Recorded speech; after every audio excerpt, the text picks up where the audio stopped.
All right. Let me know if you can see the comments on the side, because some people already commented. Okay.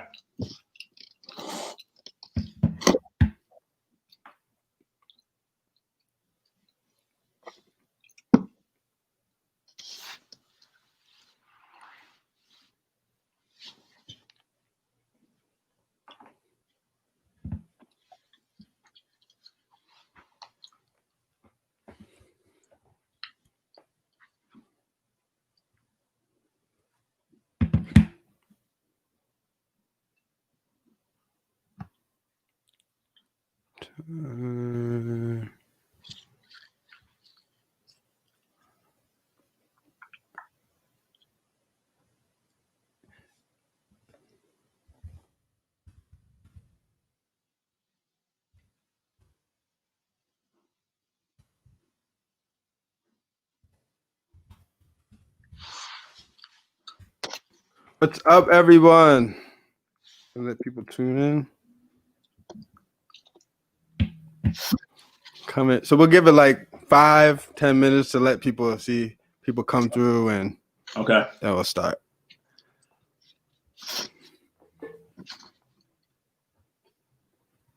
Old Dude Wisdom, what's up?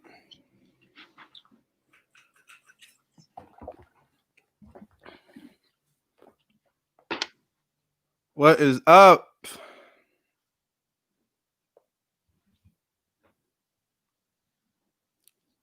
We are live. We are live. Come check us out.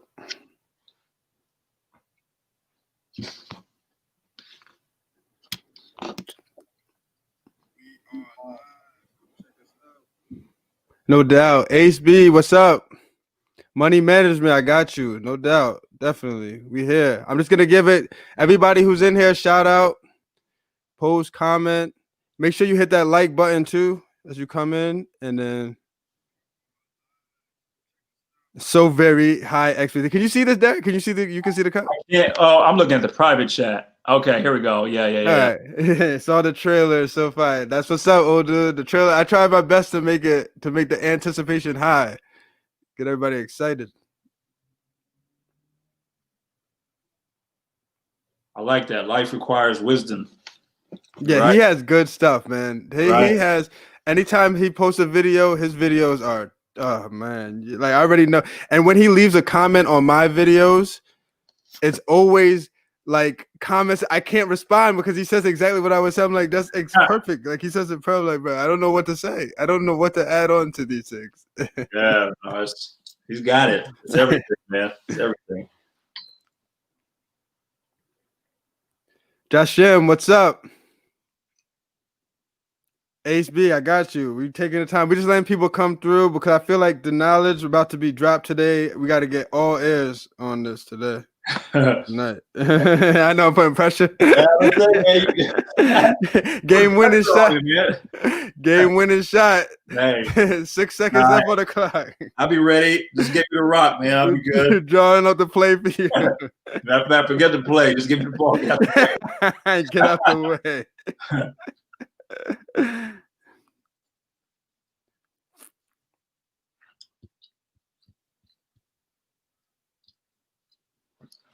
It's slowly filling up in here. Yes. Thank you. He always has some crazy knowledge he drops. You guys are hilarious. Crazy knowledge. Are you still in? Are you in Jersey? Yes. What part? Piscataway. So I'm Rutgers, right by Rutgers. Okay. Yeah. It'll probably take me 10 minutes to walk to Rutgers. Okay. Yep. I haven't been back to Jersey in goodness. Wow. Where are you at? I'm in Indiana. Okay. Yeah. That's been a while since I've been back. I miss it. I keep saying I'm coming back one summer, but life does what it does, and I never. Life does what it does.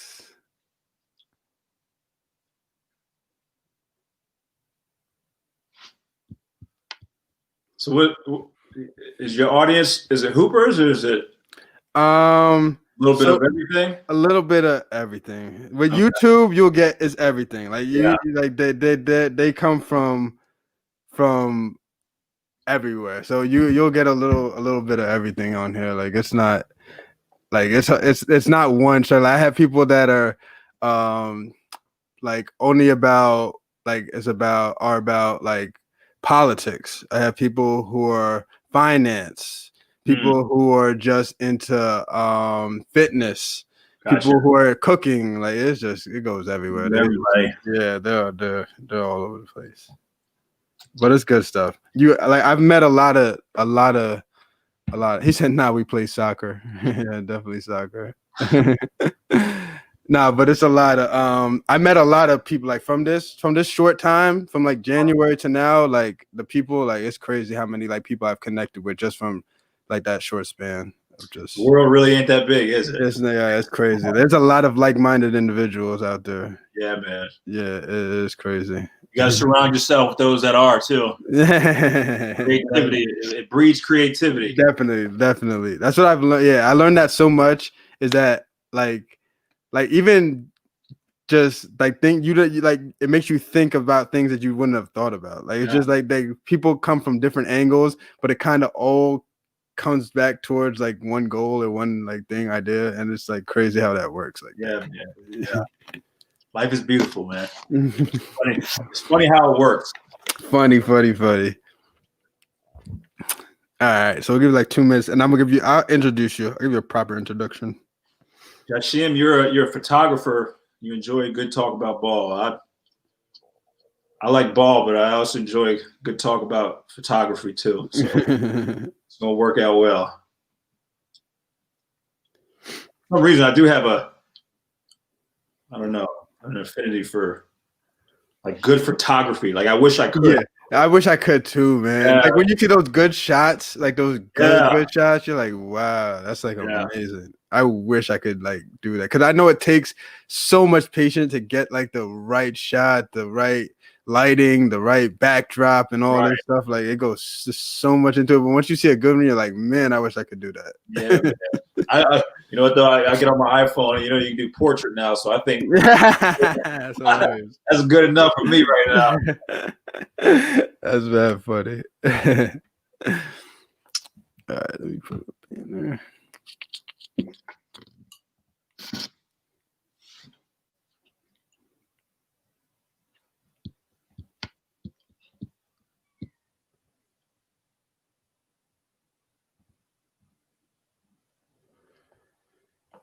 All right, so everybody who's in here, if you could please go ahead and like the stream as you're here, because that support really helps a lot. My slogan is always like, we got to do the things that YouTube says we have to ask for our channels to grow, because YouTube asks a lot from us too.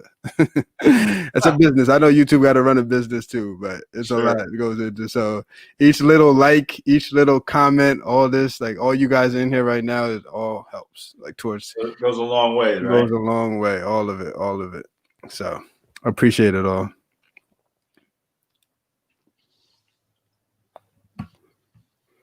So pretty much today, guys, I'm gonna give you guys. So we're gonna.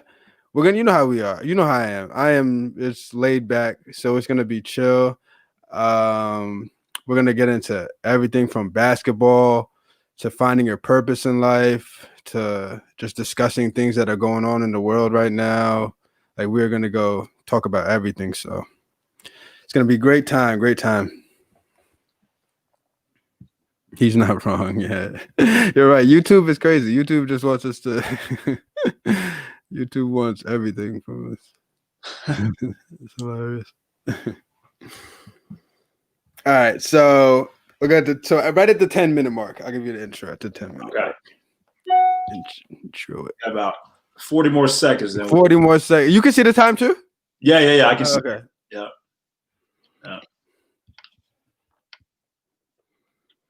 Thank you all who are here. Thank you all for the support, the continued support on the channel, everything. I appreciate you all. Everything you guys have been doing to help my channel grow and continue to help my channel grow. I appreciate it all. So let's start now because it's on 8 and we know Kobe is the greatest. Kobe's your favorite. We know Kobe, so we got to start at 8. You know, Do it. All right. So Everyone, I have a special guest here today. His name is Derick Grant. So, quick backstory of how I know Derick. He's from New Jersey, and we played against each other in high school basketball. So I don't want to say he was the rival town because I don't think it was the rival, but he was in the same division. It was the same division. So I guess you could quote unquote say it's kind of a rivalry that we had. But that's when I first met Derick. I think I was a junior and you were a senior, I want to say. Either that, I was either 1 grade or 2 grades below you. But that was my first interaction with Derick. And then so quick, I want to get this right. So I'm going to read off your Instagram. I just want to get this right. I got to give you a proper introduction. Okay. So Derick Grant is a former pro basketball player for the Harlem Globetrotters. He's an author, keynote speaker, and paradigm shifter, life purpose coach, entrepreneur, philanthropist, and I can just continue. I'm just adding stuff on. Amazing husband, amazing father. Amazing is relative, man. I mean, what isn't Derick? But no, this is gonna be a great time. I feel like he has a lot. The reason I asked him to come on this live stream was because I feel like he would definitely have a lot of knowledge and a lot of things that he can talk about from his life experiences and what he's doing right now that can help everybody out, and not even just in your everyday life, but also in YouTube and your business or whatever you're trying to do. I feel like the things that we're gonna talk about today or tonight are really gonna help each and every one of you. So I'm gonna let Derick give himself a quick introduction, any quick backstory, what you want to say about yourself. So the floor is yours. You say we weren't crosstown rivals, man, but to me, you were, man. You guys went my high school career. So I was being kind, because you know what's funny? As I'm saying that, I'm like, we were actually rivals. Yeah, Montgomery was about. Yeah, that was we were rivals. We can't lose to you. We couldn't lose to them. We couldn't beat y'all, man. I think we beat y'all one time, and I was like, man, like we got to get. And of course, y'all beat us my last game of my career. Yeah, but no, I appreciate the introduction, man. I mean, I look at it like I was just a kid who loved the game of basketball, and before you know it, basketball took me down one road, and then I went down another road, and before I know it, now here I am doing all these other things. And really, I'm just trying to enjoy life, man. Try to enjoy life, show other people how to enjoy life, and especially in today's times, it's a wild year, but you can still walk through it with a smile on your face. Exactly. No, that's so true. Like it is. I feel like we're going like right now. Like I forget who I saw somebody put a video about like the election and stuff like that. I'm like, we're literally like living in a Hollywood movie right now. Like this is just like insanity. I was telling my wife, I was like, it's going to be crazy here, like 20, 30 years. Like our grandkids will ask us, like, were you alive in 2020? And we're like, yeah, it was crazy. Like, yeah. But yeah, hey, my mom used to always say, this too shall pass. So. Nah, that's so true. All right. So the first question I want to ask, so I have sit back and relax, because I have a lot. Since we've known, because this is the first time we've spoken really since high school, since we like, and even then we weren't. Yeah, even then we weren't closest friends. But I mean, this is the first time we've really had an interaction since then, right? Since 20 years, man. Whew, that's amazing. Wow. So I have a lot to ask you, because I just feel like you're gonna, like, even for me personally, like this conversation, I have like a lot of things I want to know about myself, and I just want to hear like what your response would be, and like how you would attack like different situations. So, So first thing I want to ask is, how were you able to find your purpose in life? Yeah. Here's the thing. I like to liken it to like an Easter egg hunt, right? Like you go on an Easter egg hunt, and you go in the backyard, and it's like, okay, the eggs are out there. Your purpose is somewhere in you, but you just can't see it. And you're walking around the yard, and you're walking, and you're almost walking aimlessly, but you just feel this gut feeling like, I think there's something over here. And you'll go over there, and it won't be an egg, but then you'll stumble across, well, I didn't think there'd be an egg over there. And then there it is. And I think that's kind of how I found my purpose. I never would have thought the road I took would have ever led to where I'm at today. But the funny thing about life is it's not a straight path, right? and there's a lot of detours, and just because you may get off the road doesn't mean you can't get back on the road, up later down in the future. So for me personally, I just always loved the game of basketball. I don't know what it was. I just always loved it. Probably because my parents they never put it on me. So I fell in love with it, and basketball really just like, it was almost like my engine. It just drove me, and life did what it did, and I just kind of rolled with it. And before I know it, now here I am. I told my wife I haven't played basketball in I don't know how long. I mean, I go on the driveway and shoot for a little bit with my son, but I haven't hooped. I haven't watched like an actual basketball game in I don't know how long. It's been a while. Wow. Because you know what's funny? Because one of the questions I was gonna ask you is, do you miss because do you train still, and do you do that still? I don't. I have a group of players that I've been working with since they were like 16, 17 years old that are either, towards the tail end of their college career, they're playing in the NBA or WNBA. So when they come home, I'll work with them just because the longevity of our relationship, but I don't train anymore because it's weird. Here's the thing. When you find your purpose in life, it's so fulfilling. Like all these other things like that you maybe did your whole life. Like, it's okay. I can put these on the shelf because I'm doing what I love to do. So I don't miss that. It's crazy how I never would have thought I'd say that. That's so like you saying that is so profound. That's so, because you know why that is to me? Because I know how much you love basketball. So it's great for you to say that you found something bigger than that, because at the end of the day, I would always have thought that you would be basketball turn trainer and then turn either coach or just training for the rest of your life. You know what I mean? Something like that, where it's just always basketball being a part of your life. So it just goes to show that we sometimes get stuck in a one-minded thing that we have to do this or this is all we're going to do, but we're not accepting to change into things like going different opposite direction. But to see you say that, like, that's so like true and real to me to say that. I like this. I feel like your purpose is almost like a tiny little seed, right? And you have to like comb through the hairs of life to be able to get to it. And once you find it, yeah, the seed may be tiny compared to everything else, but you know what's inside of that seed. And as long as you keep watering it, like it's so fulfilling because you know what it is. Like it's just really, it's hard to explain, man. I never would have thought that basketball would come second, but then I think about it. This is why I love basketball. I was actually living out my purpose within basketball. I just didn't realize that it was my purpose. So like when I train, I love getting players and helping them and getting to the next level and doing all that. But like when I would come home, I'd tell my wife, like, yeah, I got to help so-and-so, they're struggling because their parents are going through divorce. And I was like, that was what was fulfilling to me, helping them as people. Basketball was just an avenue to do it.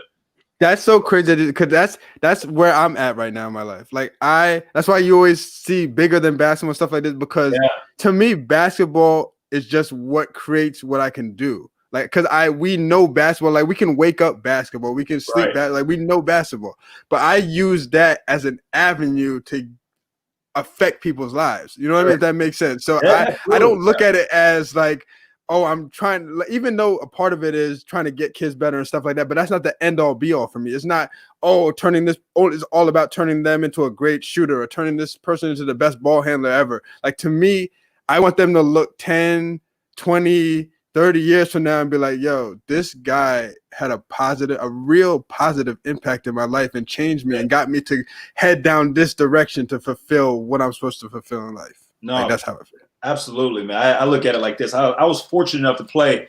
I played basketball until I was 31 years old. A lot of people don't get to do that. And I sat there and did the math one day. I'm like, man, if I lived till I'm 70, man, I got a long time. I will be a regular human longer than I played ball. I got to figure out this life thing. I got to figure out character and being a good person and, being an ambassador for human beings, right? So that's what I decided to focus on. I look at other players. Obviously, when you're dealing with a kid who's 16 years old who's, highly touted and wants to get to the NBA, they can't even begin to think about one day when the ball stops bouncing. But that's why you just got to keep planting seeds like you're doing, man. Thank you. All right, so Caldwell Fitness, thank you. What's up, Jen? Thank you. Jashim, that's a great comment. Passion and purpose. once found sparks a different perspective. Yes, that's exactly it. Like that's why I'm so big with like purpose driven, because the word purpose just like puts something in your heart. Like purpose makes you feel like I'm not here to just be here. You know what I mean? I'm not just here to just wake up every day, go to work or sleep. You know what I mean? There's something bigger. There's a bigger reason for me being here. So like I'd rather take the challenge every day to find that reason than to be comfortable with what I'm doing. If that makes sense. I'd rather that challenge. That's what I want in my life. So even if I might take the wrong path this way, as long as I'm continuing to try to find that purpose, I feel like that's what life is all about. If that, to me. Absolutely. You just think about the word purpose, right? Your purpose for your life. Like we throw it out there all the time, but just like really think about it. That what you're ultimately saying is this was the reason why I was put here on this earth. That's a gift in itself when you find it. Whew, that's right? So powerful. Even saying that's crazy, man. Like if you can find your purpose, that's one. But then you actually like live it out. Like this is why you'll do this. Like I know, like when you find your purpose, you'll do it for free. You don't care about the money. You don't care about the fame. You don't care, because this is why I was here. This is why I was put here. It was it. Like I'm winning. I won. It's over. Game over. You know what? Shut the lights. I'm good. The only thing that matters to you is getting better at it. You know what I mean? It's just that because once you find that, you're like, this is what I'm supposed to be doing. Now I can just continue to improve on what I'm supposed to be doing. So that's the challenge each and every day, is to get better at what you're here to do. And like you said, it makes so much sense why. Because there's even some days where I forget I'm like bad with texting, replying. Like I'm so focused on what I'm doing and what I just like.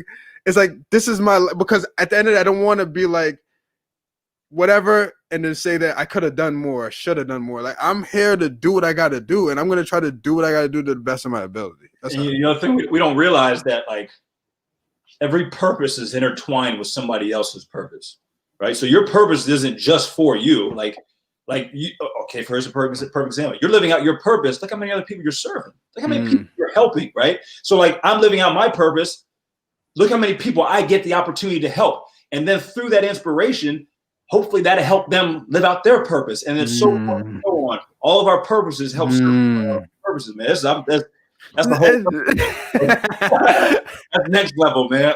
That's next level. That's the next time we meet up. Because now you're going down like, but that's so true. It's like it's iron sharpens iron type stuff. It's just like one, like what you're doing. Like it's always the saying that they say that your words are so much more than you think. Like things, like little things that you do in your life, like can affect somebody else so much more. You don't even know, in a good or a bad way. So I feel like that's what I try to just strive to do the best I can in every situation I can, not knowing who I'm affecting that day or who's going through what or whatever. Because at the end of the day, the biggest thing for me is controlling what you can control.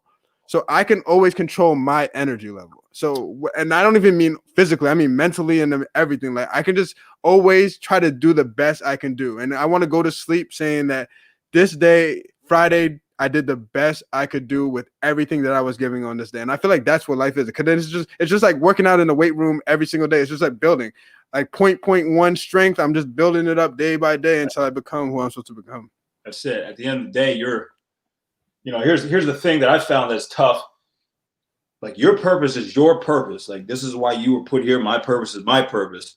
Here's where it gets sticky. When I start looking at your purpose, wishing I could do that. Right? You're looking at mine, wishing you could do it. Or I don't know why he's doing that. I don't know why, because that's not the reason why you were put here. Like this is my reason. This isn't yours. It's almost like you wear a size 12, I wear 13 or whatever you wear. Like I'm looking at your shoes, wishing I could run the race in your shoes, but they ain't gonna fit. It won't. I got my shoes. You got your Nikes. I got my New Balances. Right? These are tailor made for me. Yeah, that's so true. Young people, man, I see it all the time. Like they sit here, like they run their race, and they're over here looking at somebody else like this. And it's like that is so true. Just focus on your path. That's it. That's it. Everybody's definition of success is different. Like what you think is success might be different than what I think is success. Like it's because we live in the social media society. So where we were in the era before all this social media started. So we understand before all this happened, but we're in this society now where we see everything and hear everything. You know what I mean? So we know I know what you're doing, even though I haven't talked to you since high school. Right. I know what you're about. I see what you're about on a daily basis because I follow you on Instagram, on Twitter, or whatever the case may be. Right. So we get into this thing of, oh man, I see Derick doing all this stuff. Man, I gotta do more. I gotta be like Derick. Derick's out here doing this crazy stuff. I gotta do what they, you know what I mean? Like that. We just get into this like because even coming from where we're coming from, we're competitors. So we like, I want to do more. I can do more. I should do more. I gotta be like this. But like you said, it's tough. You can't get caught up in that because that's not your life. That's your life. That's not my life. Right. So we got to figure out a way where it's like, so I try my best to take. So I'll see you doing something. I'll follow it, see it, and I'll be like, how can I use that in my life to make myself better? So that's how I try to look at people. And when I look at things like that from the outside, I don't remember who said it. It said comparison is the thief of all joy. Right? Comparison does nothing for you. Like you exactly what you just said, right? I look at it and see like, okay, yeah, like that's to me, when I see it, I'm like, that's a wake up call. I need to get on my stuff. I need to get on my grind again. Are you over here slacking, right? You see, there's always somebody who's working hard. So I use that as motivation instead of saying like, oh man, I wish I could do that. How he's doing. It does nothing. It does nothing for you. Jashim, you asked a really good question. Yeah, Jashim, I got you. So I'm going to put it right up here. So he said, Derick, I'm curious to hear your thoughts on this. Do you remember who you were before finding your purpose? I do remember because I feel like I didn't find my purpose till I'd say probably within the last 5 months. Really? It was that? Yeah. It was. Yeah. Like I'm talking about like wow definiteness. Like, yeah. I thought because when did you stop playing basketball? When did you stop? I stopped in 2014, but I'd still be around it. But I stopped training like June, probably. Okay. So yeah, that's why I made a conscious decision. And through it's weird because I remember who I was, but here's the thing, like you're on this path of life, you're on this road, and you don't know that you're not on the path because you like I'm 37. I've never been 38 before, so I don't know what 38 is, right? So as you're going, you're just kind of figuring it out trial by fire, and then you start to get in this area where it's like, okay, this is a little uneasy, but this feels right. But how can it be uneasy, but it feels right? It feels uncomfortable, but it feels right. It's because it's going against what you've always done because you haven't been living out your purpose. Once you start figuring out like, oh, wait a minute, this feels right and it looks kind of off, but this is where I'm supposed to be. And then you actually embrace it, you take off. You take off because you're actually doing what you were put here on this planet to do. Oh man, that's so like it's because so CL said, so he said finding purpose and living it is like waking up and not having to worry about life like the majority do. So it's like the things that used to affect you don't affect you as much because you're like you said, you're like on a path towards something. Right. And it's something like I always use the same thing, it's like bigger than yourself. So you start understanding that when things happen to you, whether positive, negative, that's still not going to affect your path of what you're doing. You know what I mean? You're still in control of where you're headed. And if you find your purpose, the worst thing you can do is let somebody stray. How can somebody stray you off of your purpose? So if I told you that your life is meant to be this before it's meant to be this, there's no way you're going to let anybody tell you any different or go anywhere. You're going to already know you know what I mean? So if you find your purpose, there's no way that nobody is going to stray you one way or another. Like everything, this is what I'm trying to get better at, is that the positive don't get too high, the negative don't get too low. Like I'm just always continued straight. You know what I mean? Yeah, even if I might slow down a little here, I might speed up, but I'm always headed down the right path is what I try to do. That's what you got to try and do, right? Just try to stay even keel. At the end of the day, everything in life is about balance. Everything, like they say, like water's good for you, right? But if I drink too water, I can die of water intoxication. That's a fact, right? Everything is really about balance, and at the end of the day, when it comes to like you say about living on your purpose and worrying about, like you don't have to worry about life. Here's how I look at it: your purpose didn't come from here, right? This is something that was like the world didn't give you your purpose, right? Like that isn't the way it works. Your purpose was ingrained deep down in you when you were born, when you came to this world, when you became a human being. So if it's not from this world, it can't be taken from you from this world, right? So it's like once you find your purpose, I got peace, I got joy, because it's like I know it's mine. There's nothing like nothing anyone can say or do or happen like can take this joy that comes from something that isn't of this world. So how important is faith in everything you do?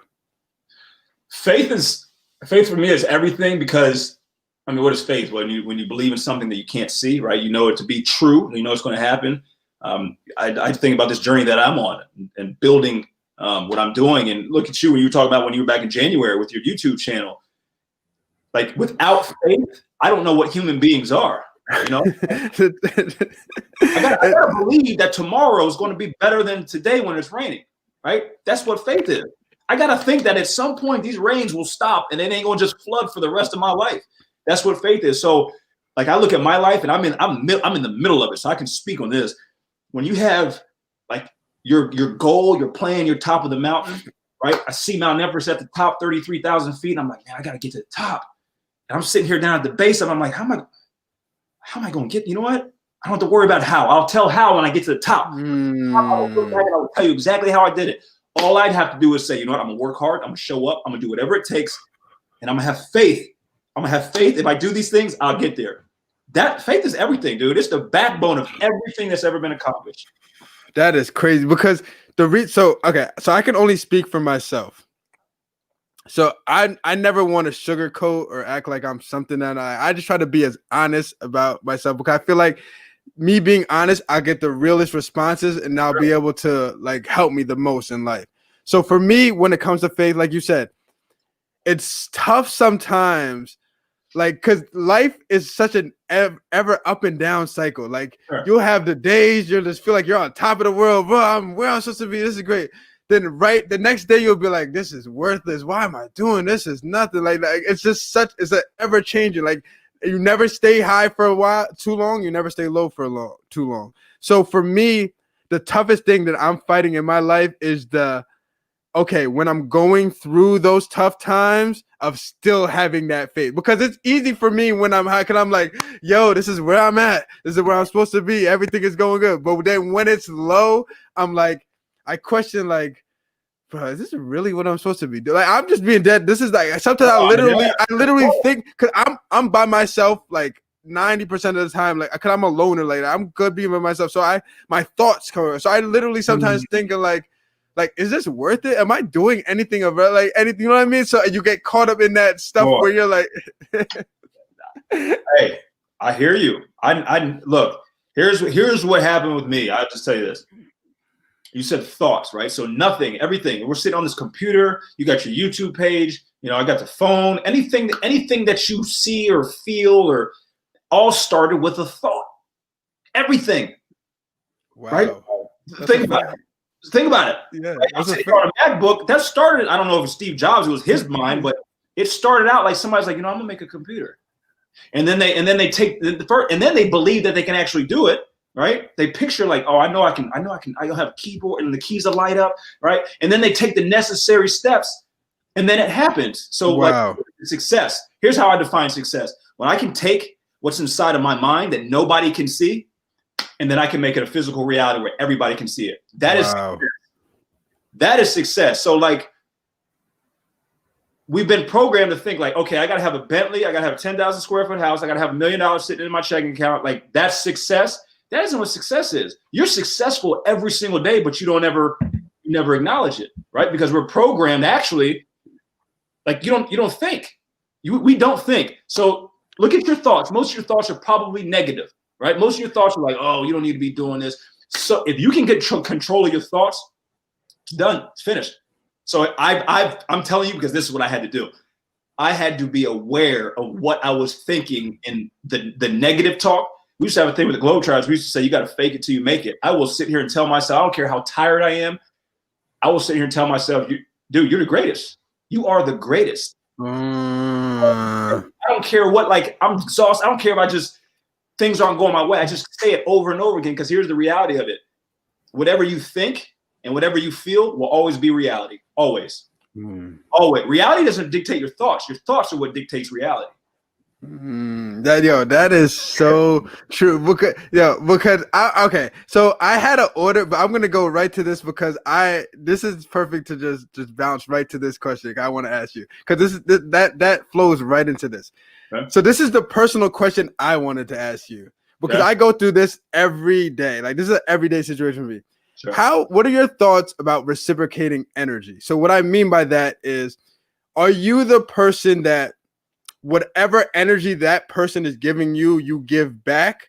Or are you the person that, okay, if they're giving me some kind of energy, maybe it's something I don't vibe with, I'm always going to do my best to overstand it or to be higher or above that energy to show them that I'm not on that level. I'm not going to be there. If that makes sense. Does that make sense? Yeah. No, it makes absolute sense. So I've come to be more aware of, like, I guess you say, like, my vibes, right? My vibrations, my emotions, right? So, or energy, whatever you want to call it. I've come to be more aware of that. And like, I will remove myself from a situation before I allow somebody else to ever affect me, right? So here's my thought process. As within, so without. So however I feel inside is always going to dictate the outside.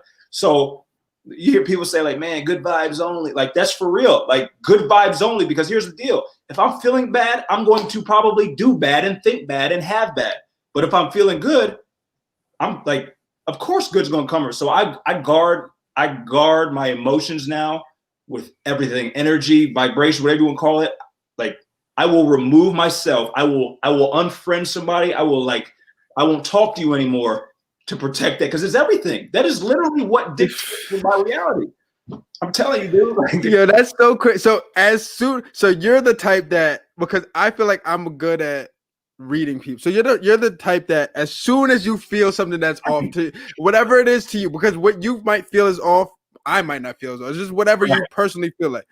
You're just out of there. You're just be like, okay. You're just like, I don't want, because like you said, that makes so much sense that it starts to become a part of you where now you're thinking about things that shouldn't really be mattering. Like you're going down a path that you shouldn't even be going down the path just because you want to, like, it always goes back, control the situation or do this or whatever the case may be. Right.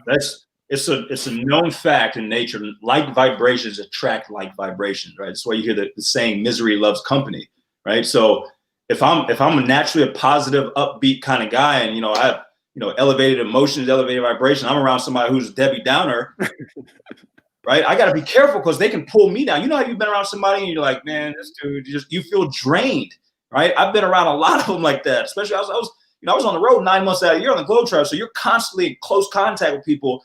There was dudes who I'd be like, yo, like I gotta get away from you, man. You're killing me. So I tell people all the time, like, how important it is to know, like, your thoughts are what dictate whatever you are, right? You think it, and then you feel it, you believe it, and then it happens. If someone's dictating your thoughts because of, like, their bad energy, you're going to get bad results. And then people wonder, like, why is this happening? I can't believe this is, well, because you're not guarding your heart. That's the end of the day. You got to guard your heart. So can I ask you something? So when you say step back and you'll just put yourself, do you feel bad? I know, like, it sounds stupid, but I mean, do you feel like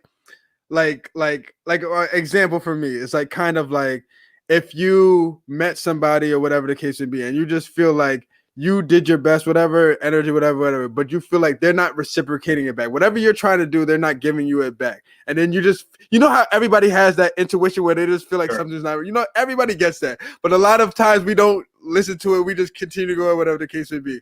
So you're saying once you get that intuition and say you fall back, do you feel like is that like bad to you?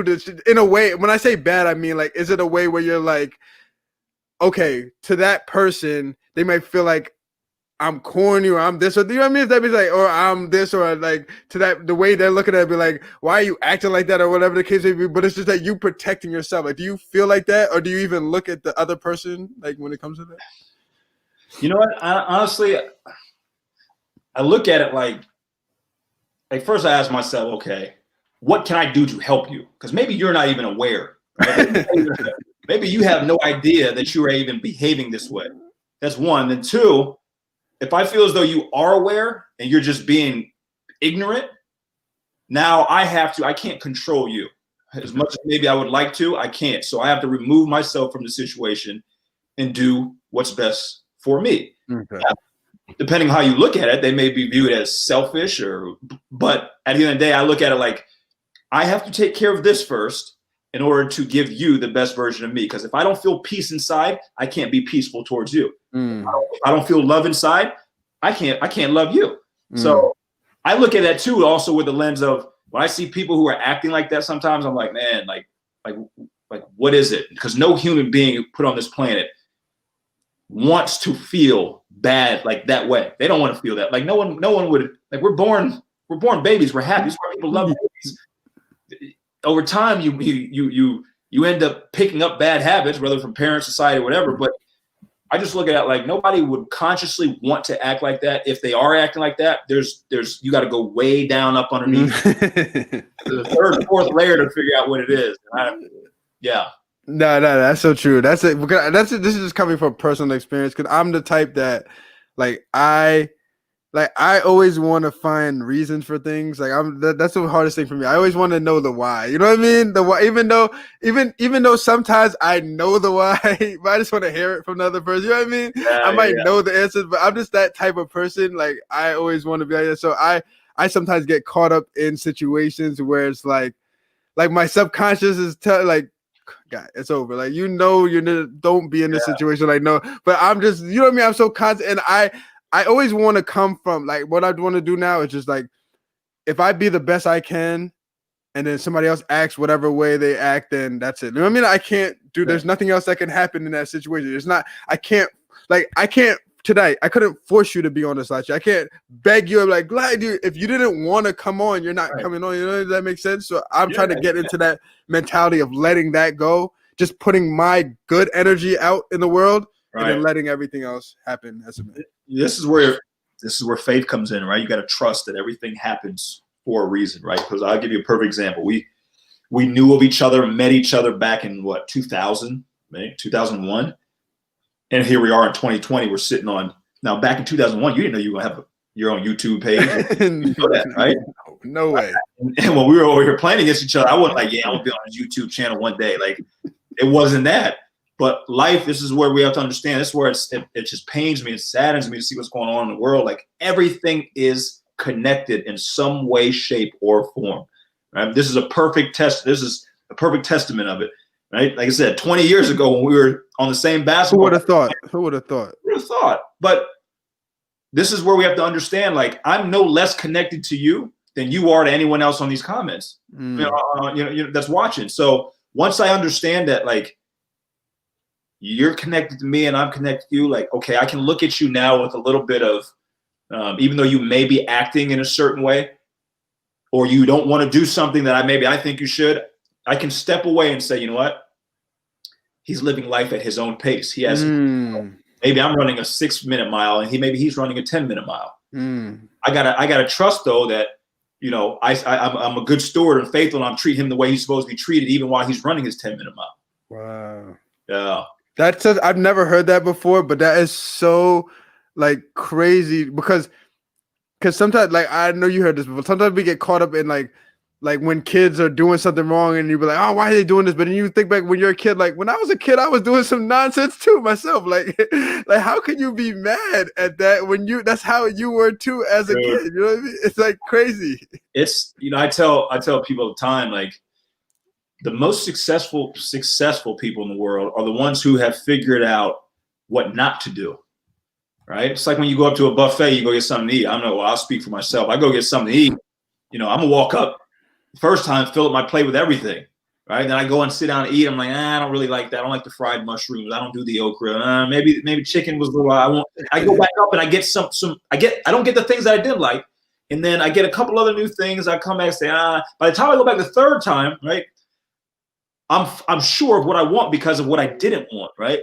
So this is the natural progression of maturation with kids and people. Like I gotta learn. Like I know I'm not supposed to touch the stove, but I got to touch it so I know not to touch the stove anymore. I got to get burned. So this is the way life is. And as a parent, right, I do this with my kids, man. I got to let them I let them figure it out. You got to figure it to the point where sometimes it's probably a fine line, but I'm like, no, yeah, go ahead and touch the stove. Go ahead and touch it. I got to let you touch it so that way you will know that it's hot. I can tell you all I want, but if you don't know it, what good is it? Wow. That's such a great. Before I go, JMJS, thank you for coming through. Support J Musician Family. Thank you for coming through too.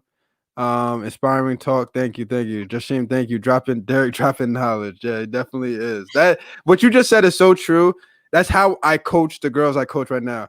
Is that even though they are 7th and 8th graders, like I want them to learn and this might be a detriment to winning the games here and there, but I don't think like that anymore. Like when I first started coaching, my mentality was, you know what I mean? Because you're a rookie, so you're like, they're gonna tell me by my wins. All they're gonna know me is by my wins. I gotta win. So you're doing everything you can to win. But as I'm getting more in this, I'm like, there's so much more. Like you just said with basketball, you're not gonna play basketball your whole life. You're gonna play basketball maybe a quarter of your life. Like, what are you gonna be after basketball? Right. So I want you to at this age, if I can get you to think for yourself, be leaders, and talk and communicate, by the time 5 years, 10 from now, you're going to be way ahead of the field. Right. So that's all my mentality is going into coaching. And I feel like even with that, success is still going to come on the court. Sure. With that mentality. Even having that mentality, we're still going to have success on the court if I continue to do that. But that's so profound because that's exactly how I look at it when I'm coaching the kids. I do the same way. Like people might look at me and be like, man, Kevin gives them a lot of leave. They're only 8th graders. I'd be like, bro, I don't even look at them like 8th grade. I'm like, these kids are about to be like, before we look at it, they're going to be seniors in high school. Right. It's going to be just like that. So my mentality is that by the time they get there, I want them to be ahead of the field. By the time they get there. I always look like this. Before I win, I gotta learn how to lose first, right? Because all winning is affirmation that you learn how to lose, right? So I don't look at anything in life as a loss. There are no losses. There is no losses. I cannot lose in life, right? The only time I lose is when something doesn't have my way and I didn't learn from it. If I didn't learn from it, okay, I'll mark that as a loss, a failure. Otherwise, there are no failures. Like when something doesn't – look, I've started 2 businesses, right? Things didn't go the way I wanted to, but the only reason why the business got off the ground was because I learned from when things didn't go, not because I won, but here's the problem. I call it the 90-10 rule. We see 90% of what all these athletes and celebrities are doing. We see the 10%. The 90% is what you didn't know. That's where the knees were scuffed up. You know, you're sore. There's quote unquote failure. There's shortcomings. If you don't do that 90% and fall short, you're never going to get to the 10. The 10 is what everybody sees. Everybody sees LeBron now, but y'all don't have they got no idea what LeBron. I don't know LeBron's personally.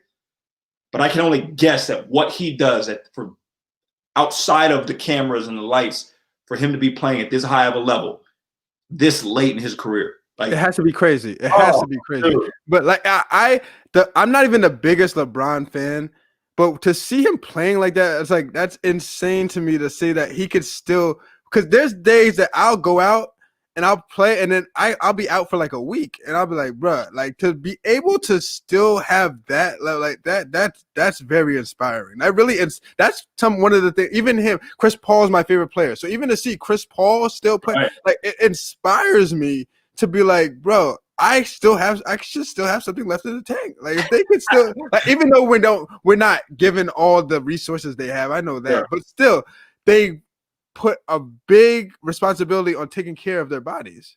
Like, here's what it is with those guys, right? And anybody really, your body will always go where your mind goes. Always. Right? Always. Yeah. Little kids, my kids had a book, was the little engine that could. I think yes. These guys, like, it is ingrained into them to the 10th degree. Like LeBron knows he's the best player in the league, and until he leaves, he will be the best player in the league in his mind, and you can't tell him otherwise. Well, if I think something and then I truly believe it, it will always be. Always. I got goals. I write down goals everywhere. Y'all see my room. I got stuff all over. My wife probably can't stand it, but I got stuff everywhere. And I write down and I check it off. Everything that I write down, I do it, and it's not because like, oh, he checks every goal. No, it's because when I write it down, I believe I can do it in the first place. If you think something and you believe it, nothing's impossible. Nothing. That's crazy. Planes in the air. This is how we put planes in the air. We have cell phones that have no buttons, and we have like, this is how. This is how someone thought it, and they really believed that they could do it, and then they took the necessary steps and did whatever it took. Boom. So, all right. So I follow this guy on. I've been following him since I was like in college, like just training basketball. I've been following him, and his name is Dre Baldwin, and he has a phrase. It's called "be, do, have." So be the person. So before you even have anything, the person. So if before I even have anything LeBron has, I have to be LeBron. Do everything that LeBron would do right now, even though I don't have what LeBron has right now. And then you'll have everything he has. So it's like that mentality of just going through. So even as right now, I might be a YouTuber with only 1,000 and such subscribers. I have to treat it as if I have 100,000 subscribers. Like, you know what though? That 1,000 subscribers doesn't sound like much, but what did you start with? 0. Okay, so you just went up 1,000%. That's crazy. Think about it like that. Think about it like that. Like you start at 0. That's crazy, bro. Think about that. You started at 0 and you have 1,000. You didn't start at 900. You're right. Right? So this is what we do. We don't even realize. That's why I had to stop you, because it's like, dude, you got to count your wins. You have to count. There's wins all up in front of your face, but we're so programmed to like, oh, like, well, I'm just, I don't, like, because we looking at him because he has 100,000. Nah, like, dude, you started with 0 when? January? Come on, dude. What if you do this? What if it increases exponentially like this? Right, next year you have 2,000, then you have 4,000, then you have 8,000, then if you get a big jump, you got 20,000. Like, you're right. You're right. No, you're right. I need to pump the brakes, but I gotta, you know what I mean? No, sometimes we did a reality check. Like you said, even with this, like with YouTube, it's so like you get caught up in numbers so much, but you don't like you just said, like you don't realize like how much work goes into like the process with YouTube. And then like you said, once you get to like 1,000, because 1,000 is like the first benchmark of, okay, now you're doing something. Like 1,000 is like you're doing something.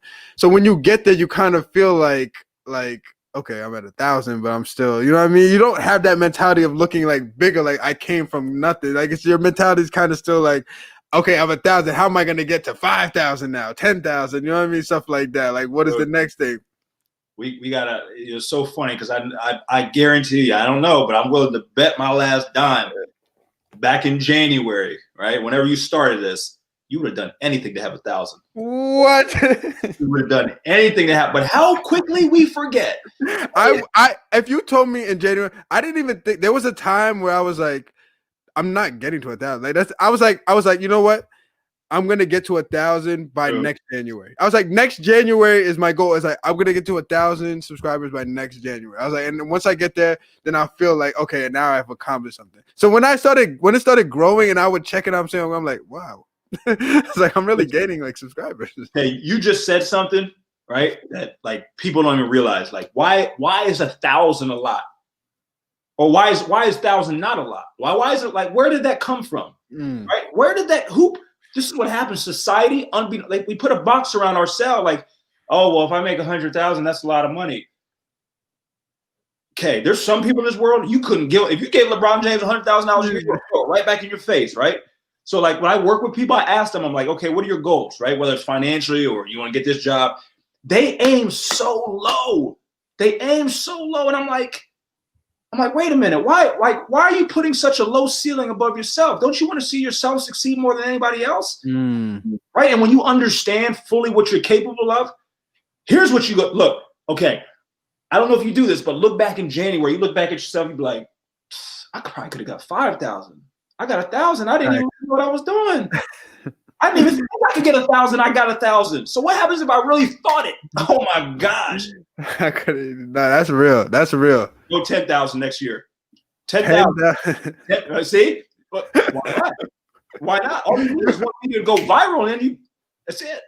No, that's so crazy that you say that, because like I'm at the mentality now where like it comes a point where like, what are you doing this for? Like you have to come to a point of like what you're doing this for. And I feel like it always comes back to me of I always want to be known, whatever I make it in life, I want to be known for what I want to be known for, if that makes sense. So I have something in my mind of what I'm trying to do. And that's what I'm going to make out of my life is that. I don't know if it's going to be bad, whatever it's going to be a part of, but that mentality is going to be what I have in my mind is going to be what my life is going to be all about. So for me, it's always doing the extra. It's always doing more. It's always because like even on like I always transfer stuff to like even when I was playing basketball, I always felt like I was the best person on the court. So everything I do. So even like I'm like, that's the hardest thing for me is transferring one mentality to everything. I don't do a good job of having. So even if I have faith in this area, I won't have faith in that area. So I'm trying my best to just have it in all aspects of life. So I'm like, if I have that mentality in basketball, why not in YouTube? Why don't I not feel I'm the best ever in YouTube? Why don't I feel like I'm the best coach out there? Even though, because at the end of the day, the reason I felt like that in basketball is because I know the work I put in and I really went out there and showed that that's what I was all about. So I'm trying my best to carry that mentality in everything that I do now. It takes intentionality, it takes deliberateness, right? Like you're not going to. It's weird how our brains or our minds work, right? You have a subconscious part of your brain, you have the conscious part of your brain. So the conscious part of your brain dictates 5% of your behavior and your thoughts, right? Your subconscious is 95%, but you're not aware of it, right? So, and your subconscious was programmed between the ages of 0 and 7, right? So everything that came in, right, through your 5 senses, you latched onto that when you were between 0 and 7 because you didn't have a conscious. Then you get a conscious that can reason and logic and says when something comes in, you're like, nah, that ain't right. So you believed everything, right? So then you're really who you are as an adult is determined between the age of 0 and 7 in terms of how you view yourself, right? So if you had an older brother or older sister or a parent who always was putting you down and made you feel less than when you were between the ages of 0 and 7, that's so deep seated in you, right? That when you're an adult, I deal with people. Guys are 60 years old and they're like, the reason why they're struggling is because of things that happened when they were like 5. They're not even aware of it. Well, how come I got confidence in basketball, but I don't have confidence in YouTube? Well, maybe when you were basketball, when you were young, everybody said, oh, you're the best, you're the best, you're the best. But that were outside of basketball, you didn't feel that. So then now here you are doing YouTube and it's like, man, like I just, here's how I look. When I heard you talking, I said, oh, well, if he did it in basketball, he can do it in anything else. That should be the mentality I have. That's a fact. If you did it in one thing, you can do it in 15 other things. But you have to. Here's what I did because I was the same way. I was like that with basketball, and now I'm not in basketball anymore. Yep. Dude, I write so much stuff all over my walls, all over everywhere. I'm not in my office right now, but I write it down and I date it and I put the time. So when I look back at it.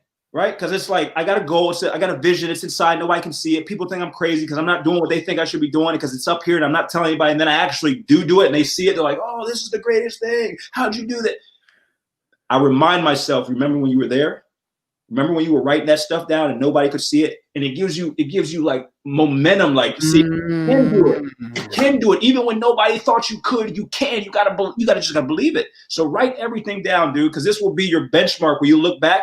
If you would have wrote like, I want to get 1,000 YouTube subscribers back in January, and then you look at it, man, nobody could tell you nothing. Nobody could tell you, that's crazy. Yeah. I have to. That's what I have to get better. I got to get better at that, like journaling and doing something, and just writing stuff down, and like how people say, what's the thing called where they write their goals down on like a board, like a something board or whatever they call it. Yeah. Where they put like all their goals. I have to get better at that. Like I did that for a little bit, but then I stopped. And then I just, like you said, like most people, I just put stuff in my head and just be like, this are my goals or this is what I'm trying to do. Here's what I tell you. This is the best advice I can give anybody, okay?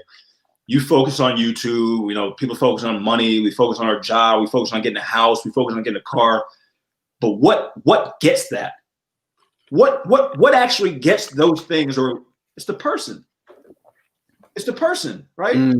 If like LeBron makes what he makes because he works on LeBron. And So everything else is secondary.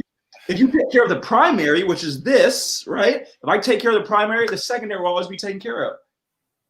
But here's the thing. Nobody wants to take care of the primary because the primary don't pay. They don't get the recognition. Hey, look, man, I'm just. No, that's so true because even with YouTube, the biggest thing I started to like, this is just for me personally, what I'm trying to do now is that I understand that like when you look at people with so many subs and be like, oh, I could do so much. Why are they doing this? But it's the person. It's because people are tuned into that person. It's something that person, like some people understand. I don't know if you want to say the game or that part of life where it's more than just, oh, I can do this good. Or I can do this. It's about you. People tune in for Always you. Will be. Always will. This is why Socrates said, know thyself, right? He didn't say, like, be educated in your field. Like, no, he was saying, like, take care of you, and then everything else will be taken care of. So here's what I made it a conscious effort. Like, you know what? I'm going to invest into me every day. I probably read, gosh, this year 2020, I probably read 35 books. And I'm not talking about like 80-page books, right? Because I read something one time. They were like, your brain is infinite. It can store knowledge. Like there is no cap. So I'm like, what am I doing? Hey, we're getting rid of cable. No more cable in the house. Instead of watching TV, I read. I read. So I just turned what we call quote unquote dead time. Like, yeah, I'm just sitting back chilling. You know what I mean? To reading or in putting it. So I turn my dead time into a live time now. Now, if I've turned sleeping. Like when I sleep, I figure out like write down my dreams because my dreams are actually my subconscious that are figuring out a way to solve problems. I just can't figure. So I got a book. So when I probably got 40, 50 dreams written down. Like that is so crazy that you say that because I literally dream every night and I'm like, there has to be a reason I'm dreaming these. I'm so big into that because I literally like I'm into the people that say like even people who say that your reality is actually your dream is the reality you're living. Like life is not like I believe like dreams are so much. I don't think that dreams are just dreams. Like I really believe there's something bigger than that. Absolutely. And I feel like you can, like you just said, if I got to start doing that more because I feel like I can learn so much in my life if I would jot down because if you don't jot it down as soon as it happens, you're gonna lose that. You're gonna forget everything about the dream. So I need to start jotting that down. And then being able to like even look back and be like, wow, because you might have something where 5 years from now something happened and you see that, be like, bro, I dreamed about that. That's crazy. Dude, here's the crazy part, right? So like I had a dream one time. It was recently, probably the last month. And I had a dream that I'm having a conversation with somebody on FaceTime, and they're telling me about a hospital, right? Somebody's being lifelined in a helicopter, and then I'm inside the helicopter, landing the helicopter on top of a hospital at night. That's weird. Well, the next day I got a dream. I got a book full of dreams like you can decode or figure out. So I'm looking at flying. And flying, when you land, it says you're trying to figure out your subconscious. Oh, man. This was like the first time, like when I'm like, okay, well, so now I've gotten to learn, like, okay, I have problems that I'm trying to solve that I'm not even aware of. And my brain is literally trying to do it while I'm sleeping. And if I can figure out a way to decode, like so my point of it is this. You got 24 hours in a day. Like you can actually turn 24 hours into like investing into yourself, even when you sleep. So now when I go to sleep, I go to bed every night at 10 o'clock, right? 10 o'clock, I get up at 5:15. I'll tell you the other reason why I do that. But I do it because like I want to get as much sleep as I can because I understand like this isn't just sleep. This isn't just sleep. And once you understand it, like literally every day of your life, like every minute, like is an opportunity for you to get better literally every minute. That's crazy. That's good. It's crazy to think like that. Because so you're pretty much you don't take anything in life for granted. Everything in life No. is something. No. Every little thing, every something is something that's adding up and is a purpose in your life. Everything that happens, there's no like I'm big on that. There's no random occurrences. I don't believe like things like I never say, oh, I can't believe this is so random. Like nothing is random. Everything happens, but it's just like you said, it's for you to decide and decipher like.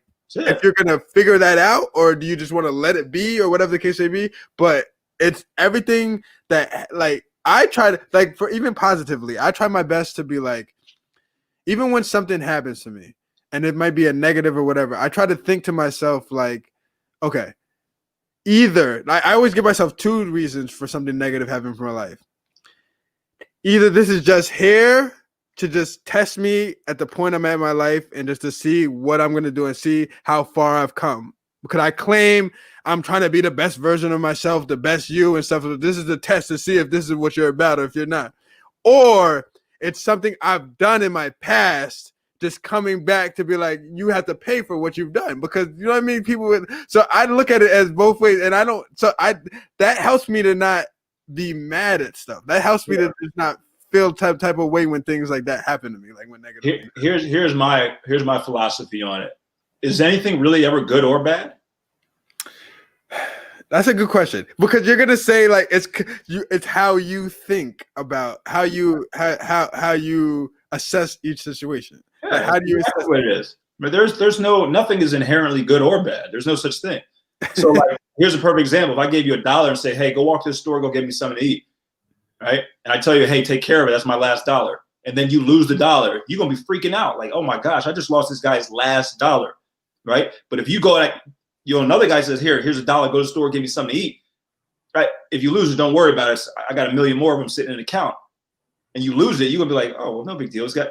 But how can there be two different things with the same situation? Wow. It's based on your judgment, your perception. So this was a higher quality. This is a higher faculty of mind that humans have. Is perception. So I can perceive a situation as good or bad, right? So it's my choice. It's literally my choice. This is why you see some people, okay, here's a perfect example. If I had this water bottle right here, is it half empty or half full? Well, you may say it's half full. I say it's half empty. How can one thing be two different things? It's perception. Your perception will always be your reality. Always. Always. This is what you're seeing, what's going on with our country right now. Human beings have gotten dumber. We don't understand. We have no, like, you got Republican, you got Democrat, you got left, you got right, you got red, you got blue. Who's right? They're like, okay, you feel this way, I feel this way. You say it's half empty, well, I say it's half full. You understand what I'm saying?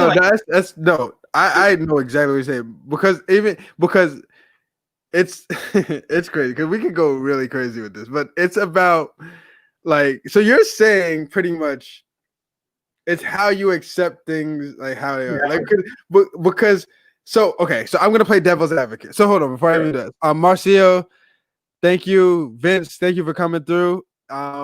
Jen, great comment, Jen. Investing in yourself is the best thing you can do. So on point. Thank you, Jen. Thank you. I just like playing devil's advocate because I like having a conversation. I don't like agreeing.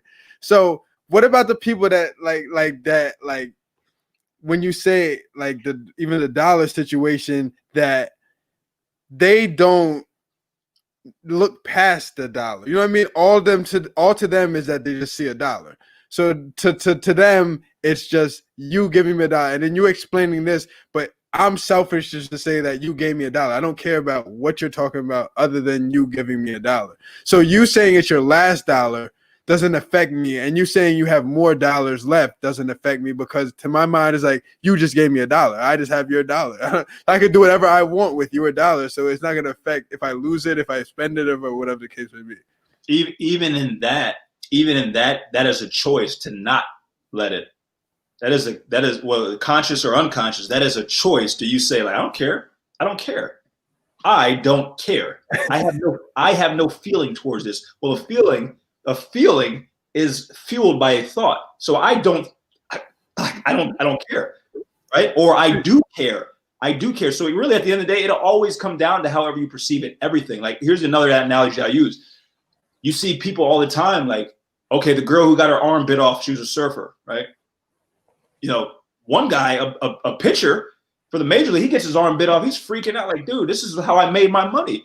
Like, okay, I can actually now write a book. I can go and be a speaker. I can motivate people with what I'm doing. So she just took a situation and flipped it. Right? This is where I believe like there's always going to be polarities. There's always going to be depending on how I view it, I can make everything good. So there's nothing bad in my life. There's nothing bad. Like I'm not just saying this because it's like, oh, because it's my choice. I have made it a choice to never view anything as bad. I just went through the roughest 18 months of my life. I wouldn't wish upon anybody. I'm talking fraud, FBI sitting in my house. I'm like crazy stuff. When I was in it, I'm like, man, this sucks. This is the worst, man. But now I'm out of it. I'm like, what was I thinking? Like, it really wasn't anything. It was me. I'm the one who said it was bad, but it really wasn't anything. It wasn't anything. That's so true. That's so true. Like that's crazy that you said it. I'm one of those people like that will go through something tough, and then once you're out of it, be like, bro, what was I complaining about? Like what? Like act like I couldn't. Like this is nothing. Like to get past. Like act like I couldn't get past this, or like this was the end all be all of my life. Like we get so. I think as humans, we get so stuck in situations, like in the moment, and just not being able to see past moments and see past. You know what I mean? So we get caught up in. Not to say that this is what our life is going to be, but just be like, damn, when is this going to end? Or is this going to ever end? Or how long is this going to take to end? You know what I mean? Can this please end tomorrow too? Like, can you just tell me? All right, Derick, tell me. This bad, rough time is going to end in 2 weeks. I'm like, all right, 2 weeks. I got 2 weeks to get my head up and be strong, and I'll fight through the 2 weeks. You know what I mean? That's right. I think as humans, that's what the toughest thing, and that's where it comes back to the faith and all that stuff, is just the understanding that we're not meant to know that stuff. We just have to do our best while going through it and all that stuff. Here's the crazy part, right? You don't feel any of this when you're present. So I can't feel stress. I can't feel worry. I can't feel anxiety, because that's when I'm thinking about things that will happen while I'm here. You can only live life where your feet are. Wherever your feet are, that's where life is. Life isn't behind me 20 minutes ago. That's not where life is. Life isn't in front of me 20 minutes. It's only right here. Where we get in trouble is when we start thinking about like, oh, dang, I got bills due tomorrow. Man, what am I going? Like, no. You're trying to bring something from over there into right here. That's what we call stress, anxiety, worry. Then you got regret, guilt, and shame. When I look back, like, man, I knew I shouldn't have done that, because you're bringing that into right now. So this is true. When you are only present, this is what I'll do. I'll go out in the woods, or I'll go sit on my porch and just listen. I just listen to nature, because I'm fully present. I'm not thinking about what's to come or what was. What peace is. This, well, I guess they call it mindfulness now. This is what it is. Yeah. So what would you say? So what would you say to people who are like, I'm trying to find my purpose in life, or I haven't found my purpose in life, or how do I find my purpose in life? Like, what would you like? What would be like? There's no right or wrong answer, but what would you like? What would the advice be to those type of people who are like? I started to notice that, because even though I say I found my purpose, like it took like for me, like even what I'm doing right now, like it's just because, like you said, it always comes back to I could do this for free. This is what I'm like. I just feel like this is my God-given talent, and I'm just doing my best at what he gave me to do. You know what I mean? So this is not something that comes hard to me. I can just wake up and do this.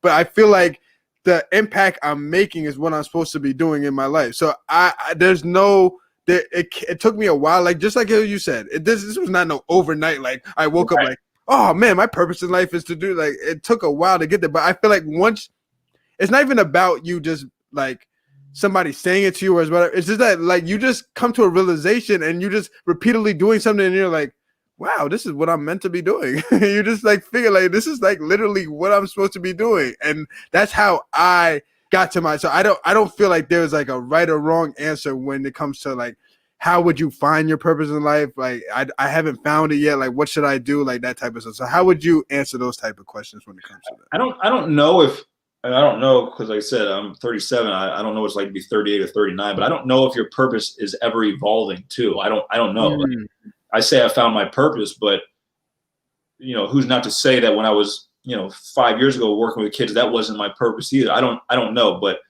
how do you find your purpose? Well, your purpose is not anywhere in the world, right? So you don't have to go find it, right? And I never really thought of that like that. Like I don't have to go find oxygen. I don't have to go find it. It's here. It's right here. Your purpose is the same thing. Your purpose is within you. That's what it is. Your purpose is within you. So I didn't find my purpose until I started looking within. And when I say looking within, I started to figure out who I really was, right? And when I say who I really was, this is what I did. I look at my hand and be like this. What is this? Oh, it's my hand. Okay, well, who's my? Who is my? Ooh. When you say my, who are you talking about, D? Well, Derick. No, Derick ain't your name. That's your name. You can go down to the courthouse and change it to Billy. Like that isn't who you are. I don't mean to cut you up, but that's like self-realization or self-actualization. That's one of the hard, but that is one of the hardest things. Like it's easy for me to be like, Derick, I think you should be doing this or doing that. Like, other than me looking in the mirror, like, damn, Kevin, I think you should be doing that. That's one of, like, for somebody to look themselves in the mirror, like even the physical action of looking yourself in the mirror, people can't even do that. Like, it's hard to like just even literally look at yourself and be like, and stare at yourself and be like, yo, this is me. You know what I mean? It's like crazy. There's this little dude that lives inside of you, or girl. Her name is the ego, right? The ego is the enemy, right? So the ego will never do or think or say anything that goes against you, right? And I say you, what you think you are. So like with me, I look inward, and here's what I did. I looked at all my flaws. That's all I did. It's all just like when you're a trainer, you work on players. I don't care what you can do good. I don't care. I'm here to make you better. So I got to point out that you got no left hand. You actually can only jump off with one foot. You're finished. This is what I had to do with myself. I said, okay, why you're insecure about this? You worry about people's validation in this area. And here's the reason why you think that your dad doesn't. I had to go down this whole list, dude. It was tough. But let me tell you something. That's when I found my purpose. Wow. I stripped away all these things. And you know what I found out? These were all lies. They were all lies that I conjured up in my head. My ego did it. My ego did it within my mind to keep me safe. So I thought. So now I'm 37. I look back. I'm like, yo, I just wasted 9 years of my life because I was believing this stuff that I was making up. Wow. So you're your worst enemy. Yes, you absolutely. are your worst enemy. Yeah, that's the only enemy. You don't have any. There are no such thing as like, oh man, no. Your enemy is yourself. That's the only thing. Just like, well, okay. Then we always say, oh well, the only competition is yourself. Okay, if the only competition is myself, then the only enemy is myself too. That's it. We don't realize though, because 95% of our thoughts we're not aware of. Wow, that is crazy. How was that? Was that process hard for you to like strip that down to be able to be like, okay, I'm insecure because the reason I asked you that is because even when I'm like by myself and I think of things and I'd be like, why am I thinking like that? Like, am I like this? Like, am I insecure about this? Like even questioning myself, like, and then you find the depths and you're like, man, it's because it's easy to brush things off and like, man, you're just acting corny or you're just being like this, like that. But it's not like it's you. So you got to find out why you're acting like that. It's not this is not random that you're just acting like this. So is that I know it's hard, but how was that process of like literally looking at yourself and having to self-diagnose yourself and be like, bro, man, you are like this, like at this point in your life, yeah, you're really bugging, thinking like, caring about what all these people are thinking for no like stuff like that. No, here's what you think happens. You would think you'd be like, yo, this is hard, man. Here's what ends up happening. You do this, and it's not hard. It's actually liberating because you realize that thing that you're killing by acknowledging it, you weren't that. I'm not my ego. I'm not my thoughts. That isn't who I am. Here's a perfect example. I asked a dude the other day. I said, so when you die, what happens? He goes, well, you go to heaven. I said, okay, that's your belief system. That's what you feel. If I go to any other belief system, they all think that you go on somewhere else, right? When your body dies. Yeah. So I said, so then you aren't your body then, because you just said you go on somewhere else. You just said you go on somewhere else. So then you're not your body. That isn't what you are. You're whatever went on somewhere else. So I started telling him, like, you think you're your body, you think you're your thoughts, but that isn't you. Before you, and I said, you could call it your spirit, you can call it essence, you can call it your true self, your being, whatever you want to call it. That is what you are inside of a fleshly human, like, skin cage. That's what you are, because you just said when you die, you go on. So are you staying with me right now? You know why I'm staying with you exactly? Because you're saying, I'm with you 100%. You're pretty much saying that the answer to your question when you ask them that is that, yes, your physical dies, but you're saying that you're not your physical. Like this, we think that this is what we are, like our physical, but it's deeper than that. But are we able to look deeper than our physical? Are we able to look ourselves, examine deeper than our physical? People don't want to look like. They don't want to, because we're perceptionary. I don't know if that's a word. We perceive, right? We look at, if we can't see it, taste it, hear it, touch it, it must not be real. Well, your mind isn't a physical thing, and then your soul or your spirit or whatever you want to call it is not a physical thing. So we can't. So here's what ended up happening. We end up thinking that we're our thoughts. We think that that's what we are, but you're not that. There's got to be something that's driving your thoughts. So here's what happens. Imagine this is what you are. This is your soul, your spirit, and then your thoughts, your mind is right here. So you're so close that you actually think this is you. But if you can separate it, you'll actually see, like, yo, I'm not a loser. And I'm not a deadbeat. And I'm not all these things that I believe in my thoughts. That's what I associated myself with. I'm actually not that. That isn't what I am. Once you can do that, that is when you can actually like you can live your life in fulfillment, because you realize, like, all of these thoughts that I had, they were all lies. That wasn't even who I was. So therefore, if this is who I am, nothing can affect me. Nothing. Mm-hmm. Nothing. That's a crazy spot. That's like a crazy point in life to come to. Like, once you get to that point, like that must be, like you said, that's like the end all be all of that. You're done. Anything out of here is not affecting you. Like everything. So like, how can you, like, if you fully realize like who you are, like what you are, like, how can anything outside of that ever affect you? Like, how can I be worried about an election, or how can I be worried about this, or how can I ever be worried about, like, there's nothing anyone could ever say to make me feel a certain way, because it's like, no, this isn't me anymore. That's like there, that's over there, right? But here's what happens, because we only perceive with our five senses, and especially in this world we're living in now. Like, we think I'm my money, we think I'm my car, I'm my wife, I'm my family. So then guess what happens? I coach people all the time. A guy 60 years old just lost his job. When they lose their job, they think they died. It's the end of the world, because that's what they thought they were. So anytime that whatever you think you are, and then that actually like goes away, you're done. You're done. So that's why I ask, I'm like, okay, so really what I'm getting at, I don't care really what you believe, because every religion says this, you're immortal. You're immortal. That's deep. That's crazy. Well, I really am. That's what I am. This isn't even me, what you see. Like, this is, so here's my point. When I talk and I say things, like when I say I'm going to the store, I'm talking about this. I'm not talking about like I'm going. So I'm constantly, so now.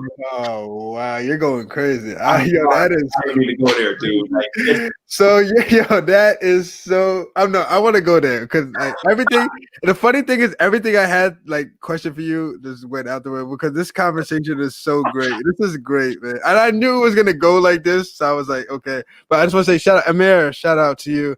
If everyone thought like this, the world would be better. That's why I think there aren't really bad people. Everyone has different realities. That's a fact. Yeah, and that's one of the things that I try to do, is not put myself in other people's shoes. And like, even you said this earlier, like somebody's perception in life could be totally different than mine. Like, you can't judge. Like, how can you like you can only control what you can control. So I can't be one to be mad at this person's reaction at this point of their life, because this is probably all they know, or this is what they're about. So I can't let that hold me back or like affect me in any type of way. But even you just saying that is crazy, because you're pretty much saying that That's crazy. You say you're really so when you say I'm going to the store, it's not you're not just physically walking to like you're subconsciously conscious, like your whole movement is to the store. Your mind, body, and soul is going to the store. But we don't think like that. Like people don't think like deep like that. And people don't want to think like that.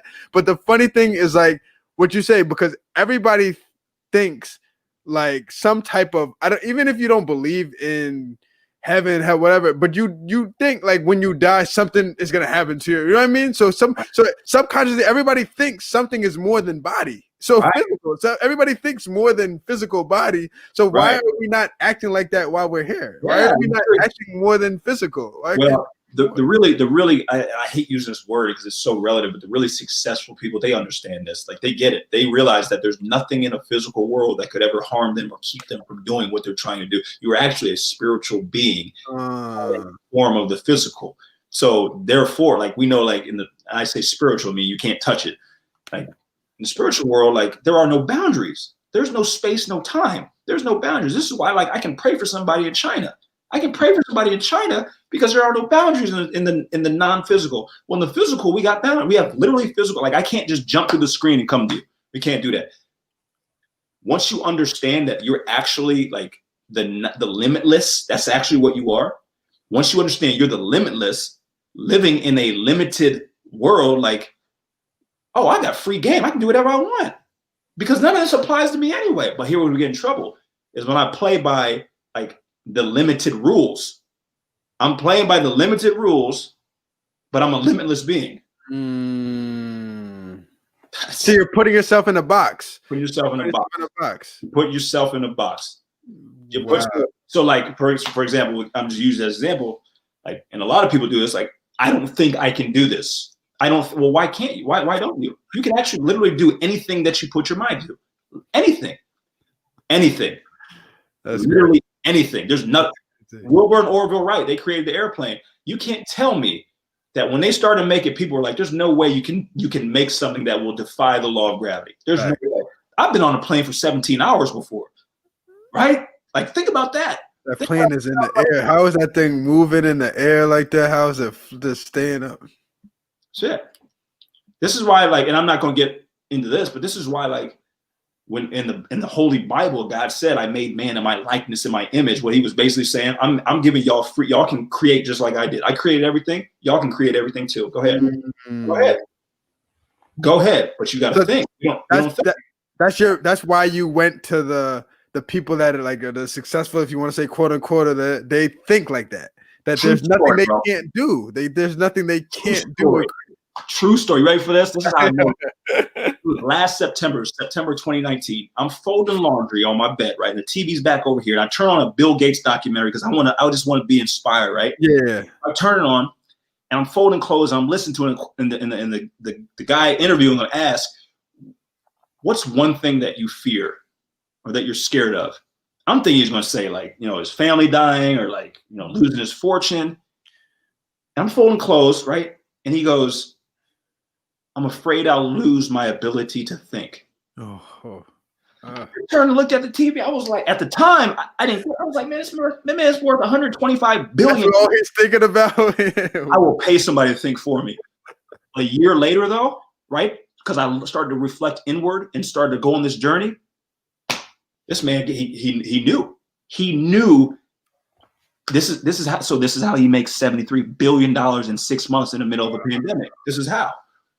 You take away that mindset of him, that it's all gone. Everything is all it is, dude. This is all it is. I'm not like, life isn't that hard. Look at every other animal. Every other animal. I went in the woods yesterday, right? I went to a park and just sat in the woods. I just sit here and watch the squirrels, right? I'm just watching them. There's leaves everywhere. You can't see no nuts on the ground. Now the squirrels just hop around and then find a nut, go up on a branch, eat it, come back down, find another one. And I'm sitting here watching them like they don't stress, they don't worry, they don't like, how do I go to figure? They don't even. And everything's already provided for them. Yes. And they never have to worry about it. So I'm like, why is this human beings? It seems so difficult because we're the only animals that go outside of our nature. I'm going to say, so I posted this on Twitter one day ago. This is I'm quoting this exactly what you just said. life is pretty simple when you think about it. And I just wrote this just to think, because I just wrote that just because I always just so Twitter is my thought like letter, and that's not even the correct letter router. Everybody's whenever I'm thinking something, I just throw it on Twitter. Right. So I was literally just thinking yesterday, like, we stress over so much things, but life is actually pretty simple when you think about it. Like, it's not a difficult like thing. We make it so much harder than what it is. Dude, life isn't that hard. But like I said, the problem is you playing by the wrong rules. You playing by like, we'll use LeBron. How good would LeBron be at basketball if he didn't know the rules? He wouldn't be any better than my 8-year-old son. Yeah. He'd be double dribbling, traveling. He wouldn't get off the bench, right? So you got to understand the rules of life, but we don't, because we think like, I think this is me, right? I think this is like, yeah, dude, it's wild when you take a step back and you look at it. So like, this has all come to me within the past, I don't know, maybe like 3 weeks. I'm sitting here saying to myself, I'm like, son, you need to start writing down everything that you want to do and then go and do it. Go do it. Go do it. Just do it. There's no questions asked. Just go ahead and just go do it. Well, the mind will say, well, how are you going to do it? Yes. Yes. Don't got to worry about it. Ain't got to worry about it. I will tell you how after I get there. That's when I'm going to tell you how. Wow. Yeah. All I got to do is develop a plan and then just keep moving forward. You didn't know how you're going to get to 1,000, but you did it. I have no idea. I can tell somebody who's just starting out, well, I can tell you here what to do. Here's how you do it. Yo, that's crazy. Yeah. Because even with YouTube, the biggest thing, they'll be like, people talk about, oh, I want to start this channel, but nobody wants to take the action. So even like nobody wants to take that first step of just action and just learning on the fly and just learning like a lot of things. Like I would even venture to say with the Bill Gates, with the what's the Apple guy with the Steve Jobs, Tim Cook, all these guys. Like I would venture to say that they didn't know exactly what they were doing in the beginning. No. They just did stuff. They were just doing stuff, and then something worked, and they were like, "Okay, this is what we're on." But their goal was just to take. They were like. So a lot of people always say, "Bro, I want to play in the NBA. I want to do this," but they never take the action to do that. They just like hearing themselves say it. Like a lot of people are good with saying, "I want to do this, and this is what I want to do," and they're good with saying that, and that they feel like that's an accomplishment. At least I'm telling you, I'm doing this. At least I'm saying this. But I feel like I'm so into that. Just doing now, like just do, even when like it's so crazy. I'm at this point in my life. I don't care what people look at me. They will look at me sideways because I'm just doing because I know what I have to do, and I'm just doing it. And then you might get it a day from now, a week from now, a year from now. But at the end of the day, you'll understand what the hell I'm trying to do. If that makes sense, what I'm trying to do. No, absolutely, and that's the. See, people are scared. We're scared to try something or do it, and then like it doesn't work the first time. We're worried about what people are gonna say. Look at Kevin, he didn't make it. I knew he should have done that YouTube. He should have stayed there a little bit, right? But like, action will always be rewarded, always, right? Because action is really, you can't take action without faith. So really, that's obedience. Like that's like I'm being faithful because I think I can do. I don't know how, but I think I can. And then you actually take the action. That's being obedient. That will always be rewarded. Always, always. Here's the beauty of it. Once you realize that like you have control over everything. You have control over your life and how it ends up. Right? You're gonna have situations that, like you said, well, why did this happen? Don't worry about why it happened. Your job is to learn from what happened. Okay. Why did it happen? I don't want to try and figure out why. My job is to look through here and say, like, okay, what can I learn from? You know what? I know what I'll take from this. I take everything from anything. Anything. I don't look. I had a container of peanuts yesterday, and I had it in my hand. I knocked them down. All my peanuts fell on the ground. Right. I learned. I said, you know what? I won't carry my peanuts in that hand anymore while I got all this stuff. I won't do that anymore. I literally look for everything to learn from something. Everything. That's such a great mentality. Here's what I'll tell you. It takes being aware, right? So here's the best way I can put it. When I talk about who you truly are, right? Whatever you want to call it, spirit, essence, whatever being, that is conscious and your mind is unconscious. This is the stronger one though.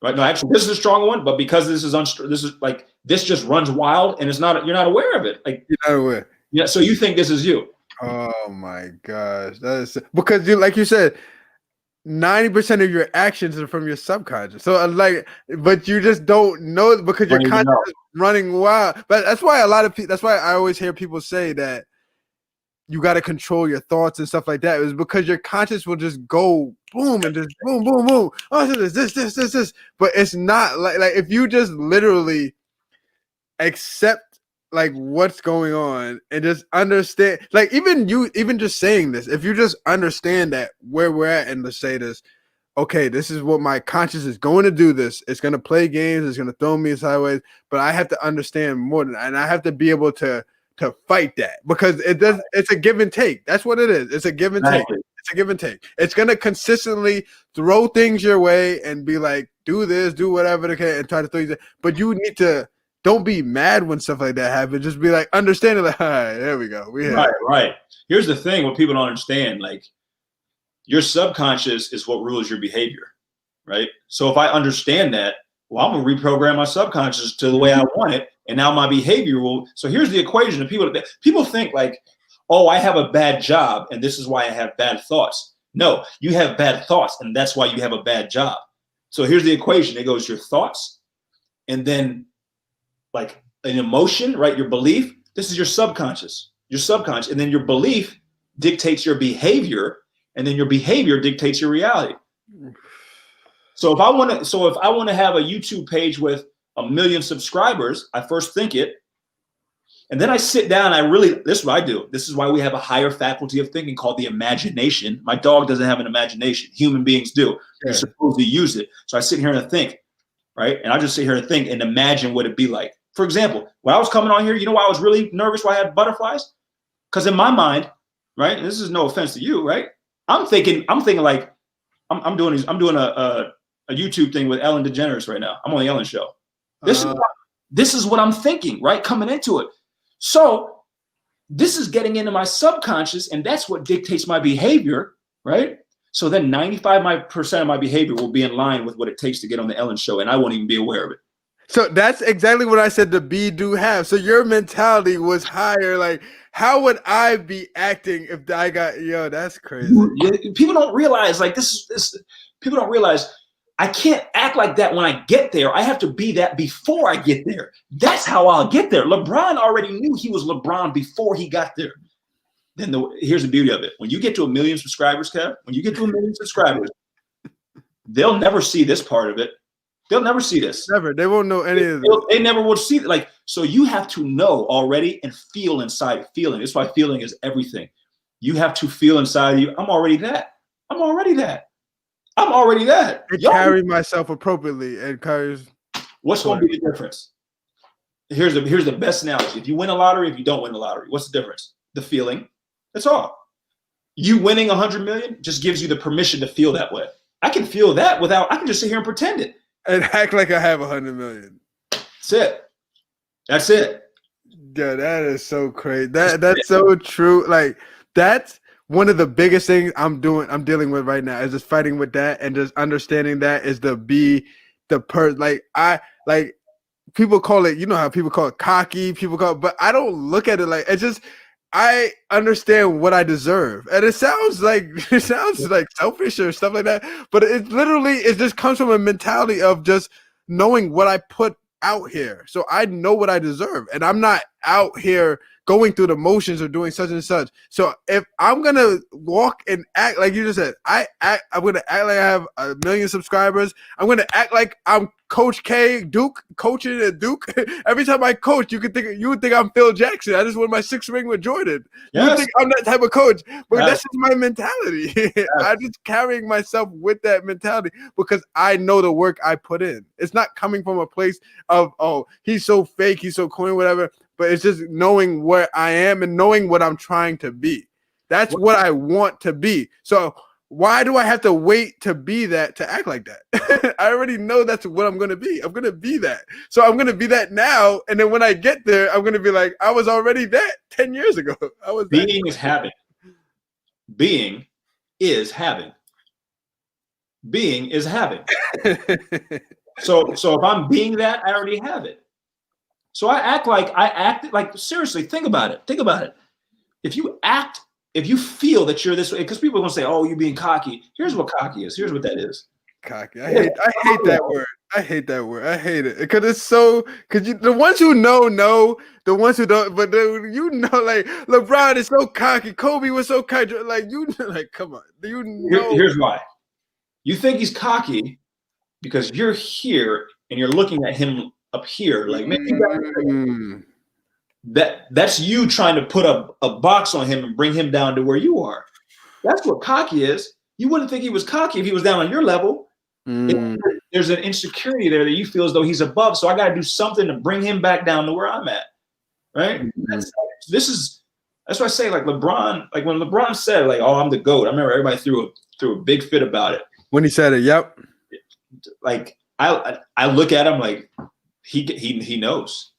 He's telling you I'm already that. I already think it. I just verbalize it so y'all can hear it. But I've been thinking this. I've been thinking this 10 years ago.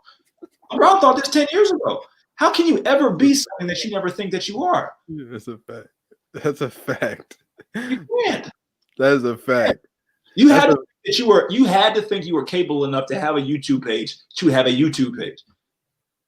You had to at least think that. Because I would have never even tried to even get. You're right. That's crazy. To even think about that now that you say that is crazy. Because you wouldn't attempt something if you didn't think you could do something like that. Like, so even if I thought, so that's crazy to think. So now you like, and I'm not saying you, but I'm saying you're scared to dream bigger.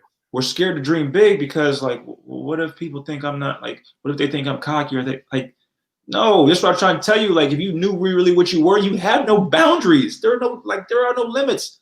I know what I am. Ain't no limits. There's no limits. There's no limits. So you may say, because I asked the kid, okay, I'm coaching the kid. He's in college. He wants to play in the NBA. Wants to go there. He's a senior, playing a big time Division I school, but he's not on any draft boards. Okay. So I said, okay, here's what I want you to do. Map out your perfect day. Pretend this is September of next year. I want you to map out your day, starting when you wake up to when you go to bed. Tell me what that day looks like and write it down. Put your salary, where you're going to be living at, what team you're going to be playing. I'm trying to get him to visualize where he's going.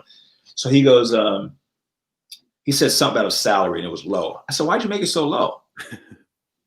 He goes, well, like, I'm like, okay, if that's what you think about yourself, you may hit it, but you also probably go below it. I got to shoot for the stars. If I'm going to shoot for the moon if I'm going to land on stars.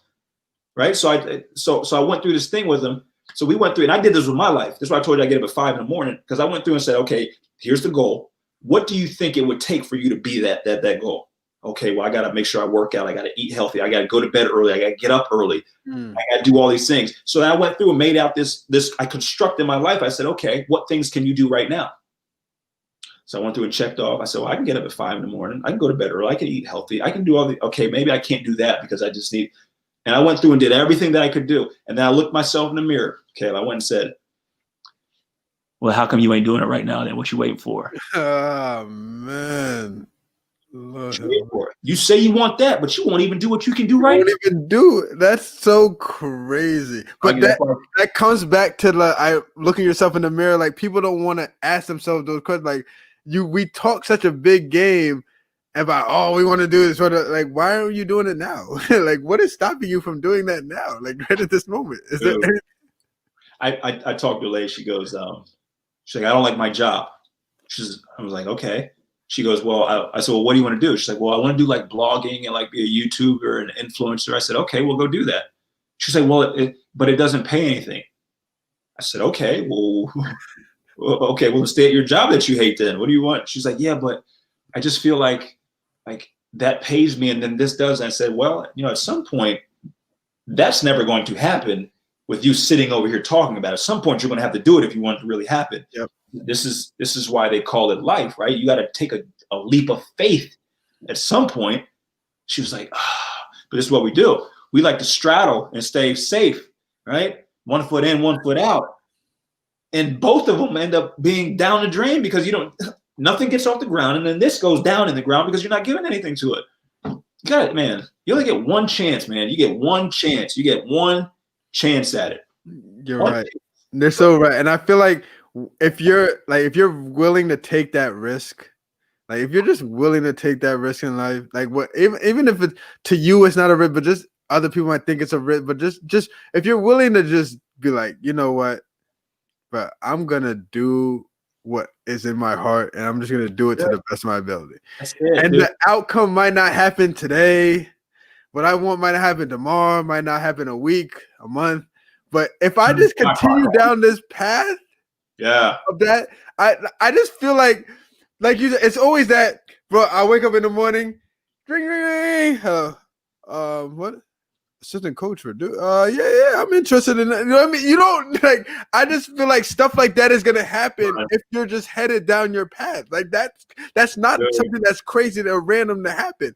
Like I had a situation before when the quarantine first started. Before I was in Virginia, my parents live in Virginia, so I was in Virginia with my parents for the quarantine, and then I got an offer to coach for Division I at an assistant coach. Wow. I didn't get the job. It was the closest I've ever. I thought I was gonna be either a high school or AAU coach for the rest of my life, and I was good with that because I was like, I'm gonna do my best to impact these young kids. Sure. And then I'm going to have an impact in their life while they're young so they'll be able to look when they get older, whatever.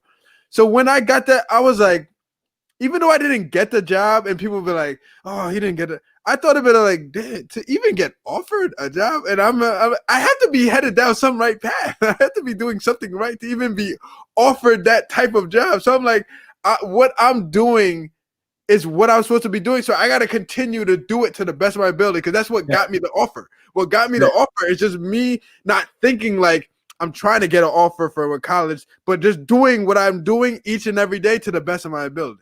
And I was like, it just pushed me further to just be like that. I just found that it's easier just to take it. Like I wrote something down today and I put it on my lamp. So when I sit down, I get upstairs, but I sit here and look at it every day.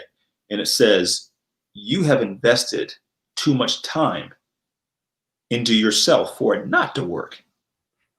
Right? That's a fact. That is so crazy. When you think like that, of like how many years you put into work, and to just be like, bro, to just stop now or to just slow up or ease up now is like, that's insanity. People will look at you crazy, be like, what are you got to keep going. Like, you made it this far. Gotta keep going. It's like what you said earlier when you were like, when you said that, even you said to me like, oh, 1,000 is looking at from the outside, looking at you think like you're not really doing much when you're thinking about yourself. But when you hear others say something, you're like, it kind of gives you a little more like, okay, this is like, I am making a bigger impact than what I thought I was doing or what I think I was doing. You just said something when you hear others. So here's what I've done. I've figured out a way so I don't depend on others to be the others. So I tell myself that. Oh my God. Tell myself that. So even if somebody says something to you, you already knew that in your mind. So it's not even like something that you'd be like, oh, I knew it. Thank you. I already knew it. Like, this is why I tell people, like, wow. You see someone, like, you see me now, like, I know where it's going to be here in 5, 6, 7 years. I know where, like The Rock. We use The Rock, for example. The Rock knew he was The Rock before we knew he was The Rock. Sure, he knew that.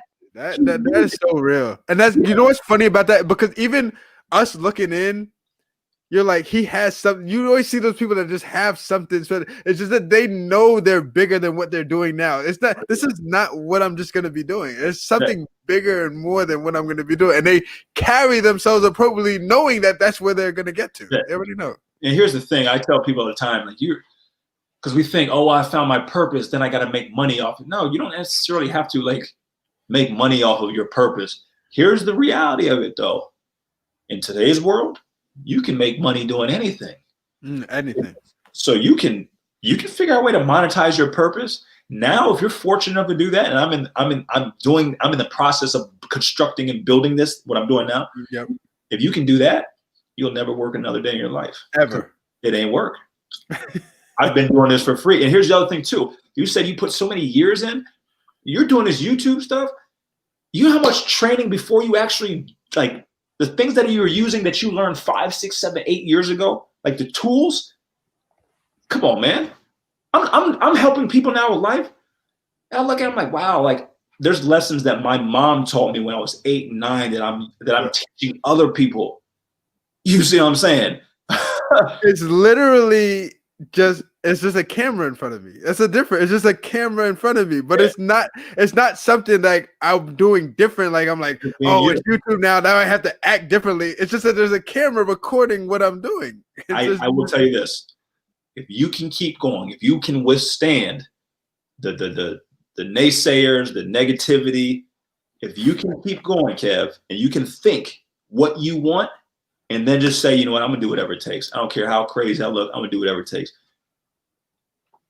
I shouldn't have said 1 million subscribers. I don't know why I said that. I should have probably said 3, 4. If you believe it and you're willing to keep going, you can do it. This is why you see people who like the dude for Under Armour. I forgot what his name is. I saw a thing on him. They were like in 1995. He's got $40,000 worth of debt. He took $20,000 out of his own savings and made like $70,000 that year, right? And then the next year he made $100,000 because he got a contract with the NFL. 14 years later, he signed a $1 billion deal with somebody, and then a year after that, he was a billionaire. See, a lot of people will be scared to take that money out of their savings or the early chance, the early risk. I gotta go down like this, right? I gotta go down like this so I can get momentum to take off and do that. That's the way you gotta think. And this is why, like, you're an entrepreneur. Anytime that you can take something up here and then put it so people can actually buy it and use it, that's entrepreneur. Like, that's being an entrepreneur. That takes a different type of courage, a different type of mindset. That's like, I don't need you to believe in me. I don't need you to believe in me. I don't need you to believe in me. I believe enough in myself for all of y'all. Oh my God. If I believe in you, I'm a slave to you now. This is the way my mom raised me. She's like, don't depend on nobody. Because if you depend on them, now you just become a slave to them. Well, now I can't play good because I don't have fans here. I was depending on the fans to give me the energy. You know what I mean? Now you're a slave to the fans. No, that's so crazy. I know you probably see it with players. But no, I was about to go right into coach because even like, so what I'm transitioning my channel to be, even though my channel was always basketball, but what I'm transitioning now, what I always wanted to be was just do you know Devin Williams? Do you know 10,000 Hours? Do you know? Yeah. So he's what inspired me to even start YouTube, because he had like a vlog documentary type style where he was just every day in the life basketball type stuff. So I like what I'm doing, coach, like the camera being in front of it is not changing what I am or what I'm doing. It's just that there's a camera now. Sure. So my goal is just, so even when I'm coaching basketball, I say things that even if you know nothing about basketball, I might say something that might affect your everyday life, like strive for greatness or do something that might make you like think like, oh man, I got to start doing this in my everyday life. So that's my goal, is to get to that point of just creating things and creating videos where it's like, man, this guy is basketball related, but wow, he really, like, this video inspired me. Like this video, like, it is like, you know what I mean? There's like a thought behind it, and you can just see it without me even saying anything. So that's where I'm at. And so even for you saying that, like 1 million, 3 million, it's like I'm at the point now where it's like I believe that I'm doing what I'm supposed to be doing. So I'm gonna all I can do right now is do it to the best I can. I'm just that's all I control, is doing it the best that I can. That's a good feeling, man. Anytime you can do what you love to do, right? It's everything. Your cup runneth over when you do it. You don't care if you got 5 people on it, if you got 100,000 people on it, doesn't matter to you. Like, and that's how you know if you stay with it. Now, to get maybe to get 1 million subscribers, it takes a little more determination, a little more commitment. But you've already done it on a smaller scale. All you got to do is just scale it and do it. Like, you can do it. You've done the hardest part. The first step is always the hardest step. You're right. No, you're right. It's tough. It's a lot of work, but like you said, right, right? Reframe it. Reframe the way you think. Because when you say tough, your subconscious says it's impossible, right? Here's what, instead of saying tough, this is what I say. It's going to just take a little more commitment, probably a little more persistence. That's all. But it ain't hard. It just takes more of those things. Facts. It's not hard. It just takes more. And like you said before, some people aren't willing to give that little extra a lot of times. It's that little bit extra. But you're right. It's not about being more. Yo, that's crazy. Because even when I sit down with myself, I think to myself, and I'm like, it's not that things are like, if I want to do this, it's gonna be harder. It's just that it takes more effort from me. It's not like it's harder. Nothing is harder. Like harder is such a relevant to like harder. What is harder? All it takes is me doing a little bit more. And if I can do a little bit more, like if I looked at myself in the mirror, like this is not asking a lot from myself. I can do more. I can, like, as I talk to you right now, in my life, I can do more. If I wanted to, I could do more. So why am I not just doing more? Yeah. Just do more. That's it. That's it. That's it. That's it. That's all. That is it. Yeah, man. That is it. Nah, this is great. This is great. Do you have time for the NBA trivia or the basketball trivia? Yes. Yeah. Okay. All right, so I'm gonna give you the 5 questions and then we'll be out. This was great though. This was great. So this is gonna be so I did this my last live stream with my friend Tanisha, and I gave her very, very easy questions. I gave her questions like, what does the N1 mean in basketball? What does NBA stand for? She got that NBA. Shout out to Tanisha. She got. I was hyped when she said National Basketball Association. If she said anything else other than that, I was like, this is crazy. But I'm gonna give you way more difficult, but it's gonna be. Let's see. I like it's gonna be a little tougher questions. All right. So the first one is, so you'll be able to read it down. So it says, who was the first player in NBA history to be elected league MVP by unanimous decision? So I'm gonna give you the 4. So I'll give you 4. What's the name? So it's LeBron, Jordan, LeBron James, Michael Jordan, Magic Johnson, or Steph Curry. I want to say Steph Curry. That's definitely Steph Curry. So that's one. I knew something recently. You know what's funny? These questions, I had to look up these answers. I was like, I don't know these answers bad. These are tough questions. I was like, that's crazy. But yeah, it's definitely Steph Curry. All right. So second one.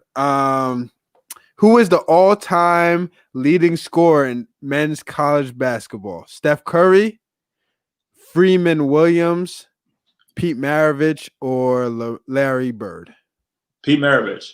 That's definitely Pete Maravich. 2 for 2. Dang, you're good at this. That's crazy. I played Pete Maravich's son, Josh Maravich. We played against each other in high school. I lived in Louisiana, so I knew that one. I was about to say, I did not. I'm like, I did not know that answer to that bad. All right, so we're 2 for 2. 2 for 2. Number 3. Who was the first WNBA player to dunk in a playoff game? Michelle Snow, Brittany Griner, Tamika Catchings, Lisa Leslie. Lisa Leslie. It was actually Brittany Griner. Oh, the only reason I would guess, I think Lisa Leslie was the first one.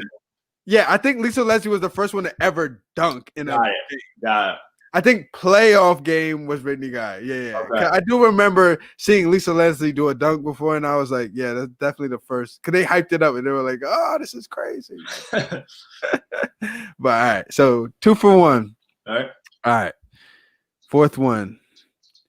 How many points did LeBron James score in his first NBA game? 19, 41, 25, or 61? 25. I think he had 25. Bonus, do you know the team he played against? Sacramento Kings. Sacramento Kings. God, you are good, man. This guy. I knew that one, dude. TV, man. Huh? That was back in the day when I watched TV. That's when you watched it. I remember that though. That was hype. His first game was a hype game. Like that game, everybody had all eyes on that. It was like, let's see what this guy. Because high school, he was just destroying them in high school. Right. Yeah. All right, last one. This is for you. It's a special one I got for you. Perfectly for you. Who was the only Harlem Globetrotter player to win league MVP in the NBA? Meadowlark Lemon, Wilt Chamberlain, Moses Malone, or Magic Johnson? This was tough for me. I didn't even know like half of these people played for the. So Meadowlark. I don't even know. Meadowlark Lemon. Lemon. Yeah. Wilt Chamberlain, Oh, okay. Moses Malone, and Magic Johnson. I didn't hear Wilt. So Wilt Chamberlain. Yes. Okay. How did you know that? Did you? I didn't even know he played for the Harlem Globetrotters. That's crazy. Dude, you play for a team that's been around 100 years. You better know the history. Oh man, that was funny. All right, this was so we're going on 2 hours right now. This was, like I told you before, like the time would fly with this. It really did. This was a great conversation. So everything I'm gonna put your Instagram, your Twitter, and your website in the description when I post this video. So all that information will be below. So whatever you want to say to, I know you have a website and all that, so you can even talk about that, all that stuff. Whatever you want to say to end off this live, like talk about. I feel like this like I said, this was a great conversation. Like I feel like, man, there's just like I'm like not even to be like gas and try to just hype stuff, but I'm just anxious to like listen to this over again. I just feel like there's just a lot of stuff. It's like I don't know if you listen to battle rap, but it's like you don't catch it on the first. You gotta listen again just to catch it. Like, I feel like there's a lot of jewels. You gotta just listen. You gotta listen to it again just to catch it on the live, just to make sure you don't catch it on the live. So whatever you want to say, whatever you want to promote, anything, the floor is all yours to just Well, first of all, I appreciate you even having me on, man. Like I said, I've been watching from afar, and I've always admired your what's the word, willingness to, like, your will, right? Just keep I can see it from even on social media, and I champion you to keep going, right? It may look like what it looks like now, but it won't if you keep going, right? Just like when you first started. So thank you for having me on. But for anybody else, like Annie Pilates, physical therapist, I was kind of looking at your comments. You know, you're a living testament. Like just keep moving forward. That's it, right? Guard your thoughts, because your thoughts literally are everything. Everything that you see started in someone's mind, right? So if you consciously think about what you want, and then you have that will to just do whatever it takes, you can literally do whatever. I'm telling you, I'm not like, you can do anything you want. So I've actually started a company. It's called Derick Grant Results, right? So if you go to DerickGrantResults.me, it's Derick, DERICK. If you go to that site, I basically do purpose coaching, life coaching to help people. What we just did right now is what I do with people. Whether it's in person, well, it's kind of hard in person, but Zoom calls, phone calls, text messages. My purpose is to show people in life how to tap into the greatness that is already inside of you. It's not on the outside. Stop looking all around like this. It's within. We'll tear down the layers. We'll look at your insecurity, what you don't do well, the reason why. Okay, you see that's a lie. Now we'll rebuild you back up to be this machine to just go off and do whatever you want to do. So for anybody who can hear it, I appreciate you guys for even being on tonight. This all started inside of my head probably about 11 months ago. And the fact that it's like happening and I'm like doing it, like it's like I won. So everybody, if I can do it, anybody else can do it. It feels great. No, good.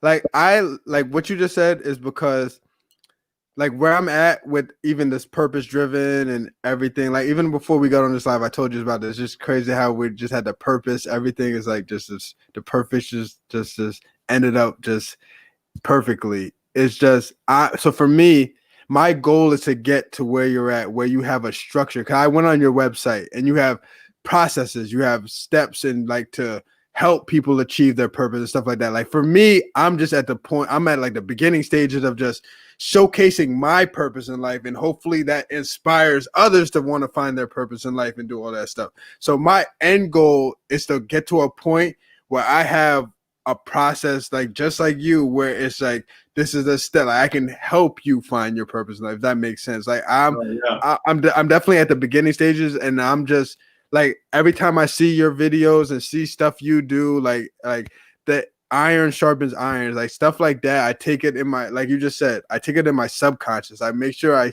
subconsciously I watch what you take in is what you are. I take in, and I do my best to continue to watch stuff like, because that inspires me to want to be better, and it inspires me to want to strive to be the best version of myself. So I'm at the minuscule level of just purpose, because I don't know the process. I'm ignorant to the how do you get to your purpose. You got to do this, do that. You're way above that. You're where I want to be, where you're like, first let's start here, then we're gonna go here, then we're gonna do this. But I feel like I'm just at the point, I'm doing my best right now to just showcase my purpose and showcase that what I'm doing in life, and hopefully that inspires others to be like, you know what I'm doing, why am I just going through the motions in life? I could do so much more and do more. Like, so that's where I'm at. And it's weird you say that. I didn't even realize that. Like, I can tell you now what my purpose is, but a year ago I couldn't tell you. I couldn't tell you. It wasn't until like I said, I can't tell you how. I can't tell you how to do it until after I get there. Right. So you're doing right now, you may not have, maybe you're looking for your purpose, you're on that, like you're on the path. You'll know once you get there fully. Like, because there's times when I thought I was, but I'm like, no, this ain't it. You train, I really like training all the time. Once you fully know, because here's the deal. You're doing what you love to do, but your purpose may be tucked up underneath it. And then, oh, this is crazy. I thought it was YouTube, but YouTube was just a segue for me to actually get to it.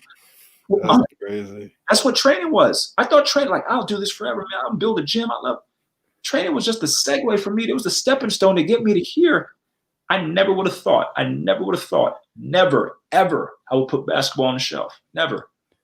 That's cool. But what you're saying is so crazy, because we're about to end it, but I just want, like, this is your shit. It's so crazy that you say that, because, like, for me, like, YouTube, I honestly feel like YouTube is just a stepping stone to get me to where, you know what I mean? Like, I don't feel YouTube is not the end all be all. It's gonna get me to where I go. So when I look back in my life, I'm gonna be like, man, if I didn't start YouTube, I would have never been able to get to this. This is what got me here, because I feel like it just opens up so many opportunities, like so many, like even more so than just meeting people. It's just my people skills, talking, communication, being able to look people in the eyes, speak correctly, like everything. Like, YouTube has really helped hone a lot of life skills for me. And I feel like you just said, if I just focus on things like that,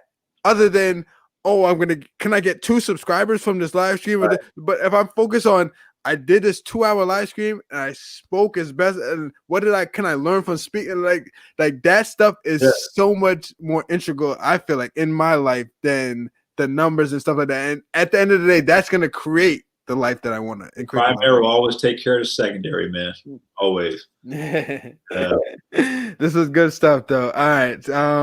Shout out to everybody that was in the comments, everybody that commented, everybody that caught the live stream live.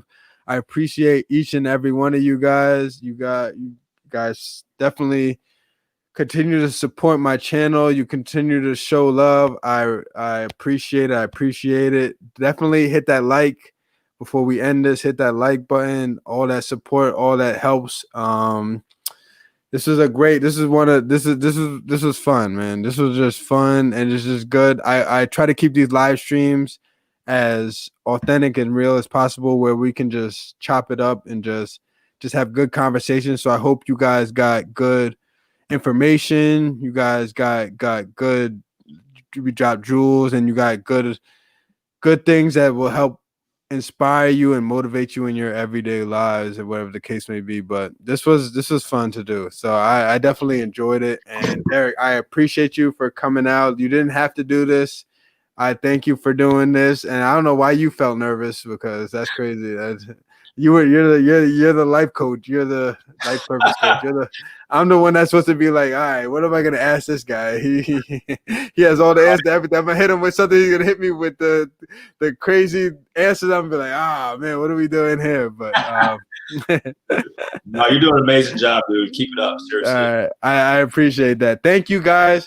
This was a great time. This is Coach Kev, Derick Grant. I appreciate you guys. Everything, all his information, his website, his Instagram, his Twitter page is going to be all in the description, in the comments, and on this post. So make sure you check him out. If you enjoyed anything that he said, or if you learned anything from me, anything that he said today, definitely check him out. He is definitely inspirational. This is the first time we chopped it up in years, and I gained a lot. And my goal with this live was to gain a lot from him and to be able to I wanted to learn things from him. I just know from beforehand that he has so much knowledge, and I just wanted to be able to just do my best to incorporate that in my everyday life. So thank you guys. Till next time, this is Coach Kev, and we are out. Peace.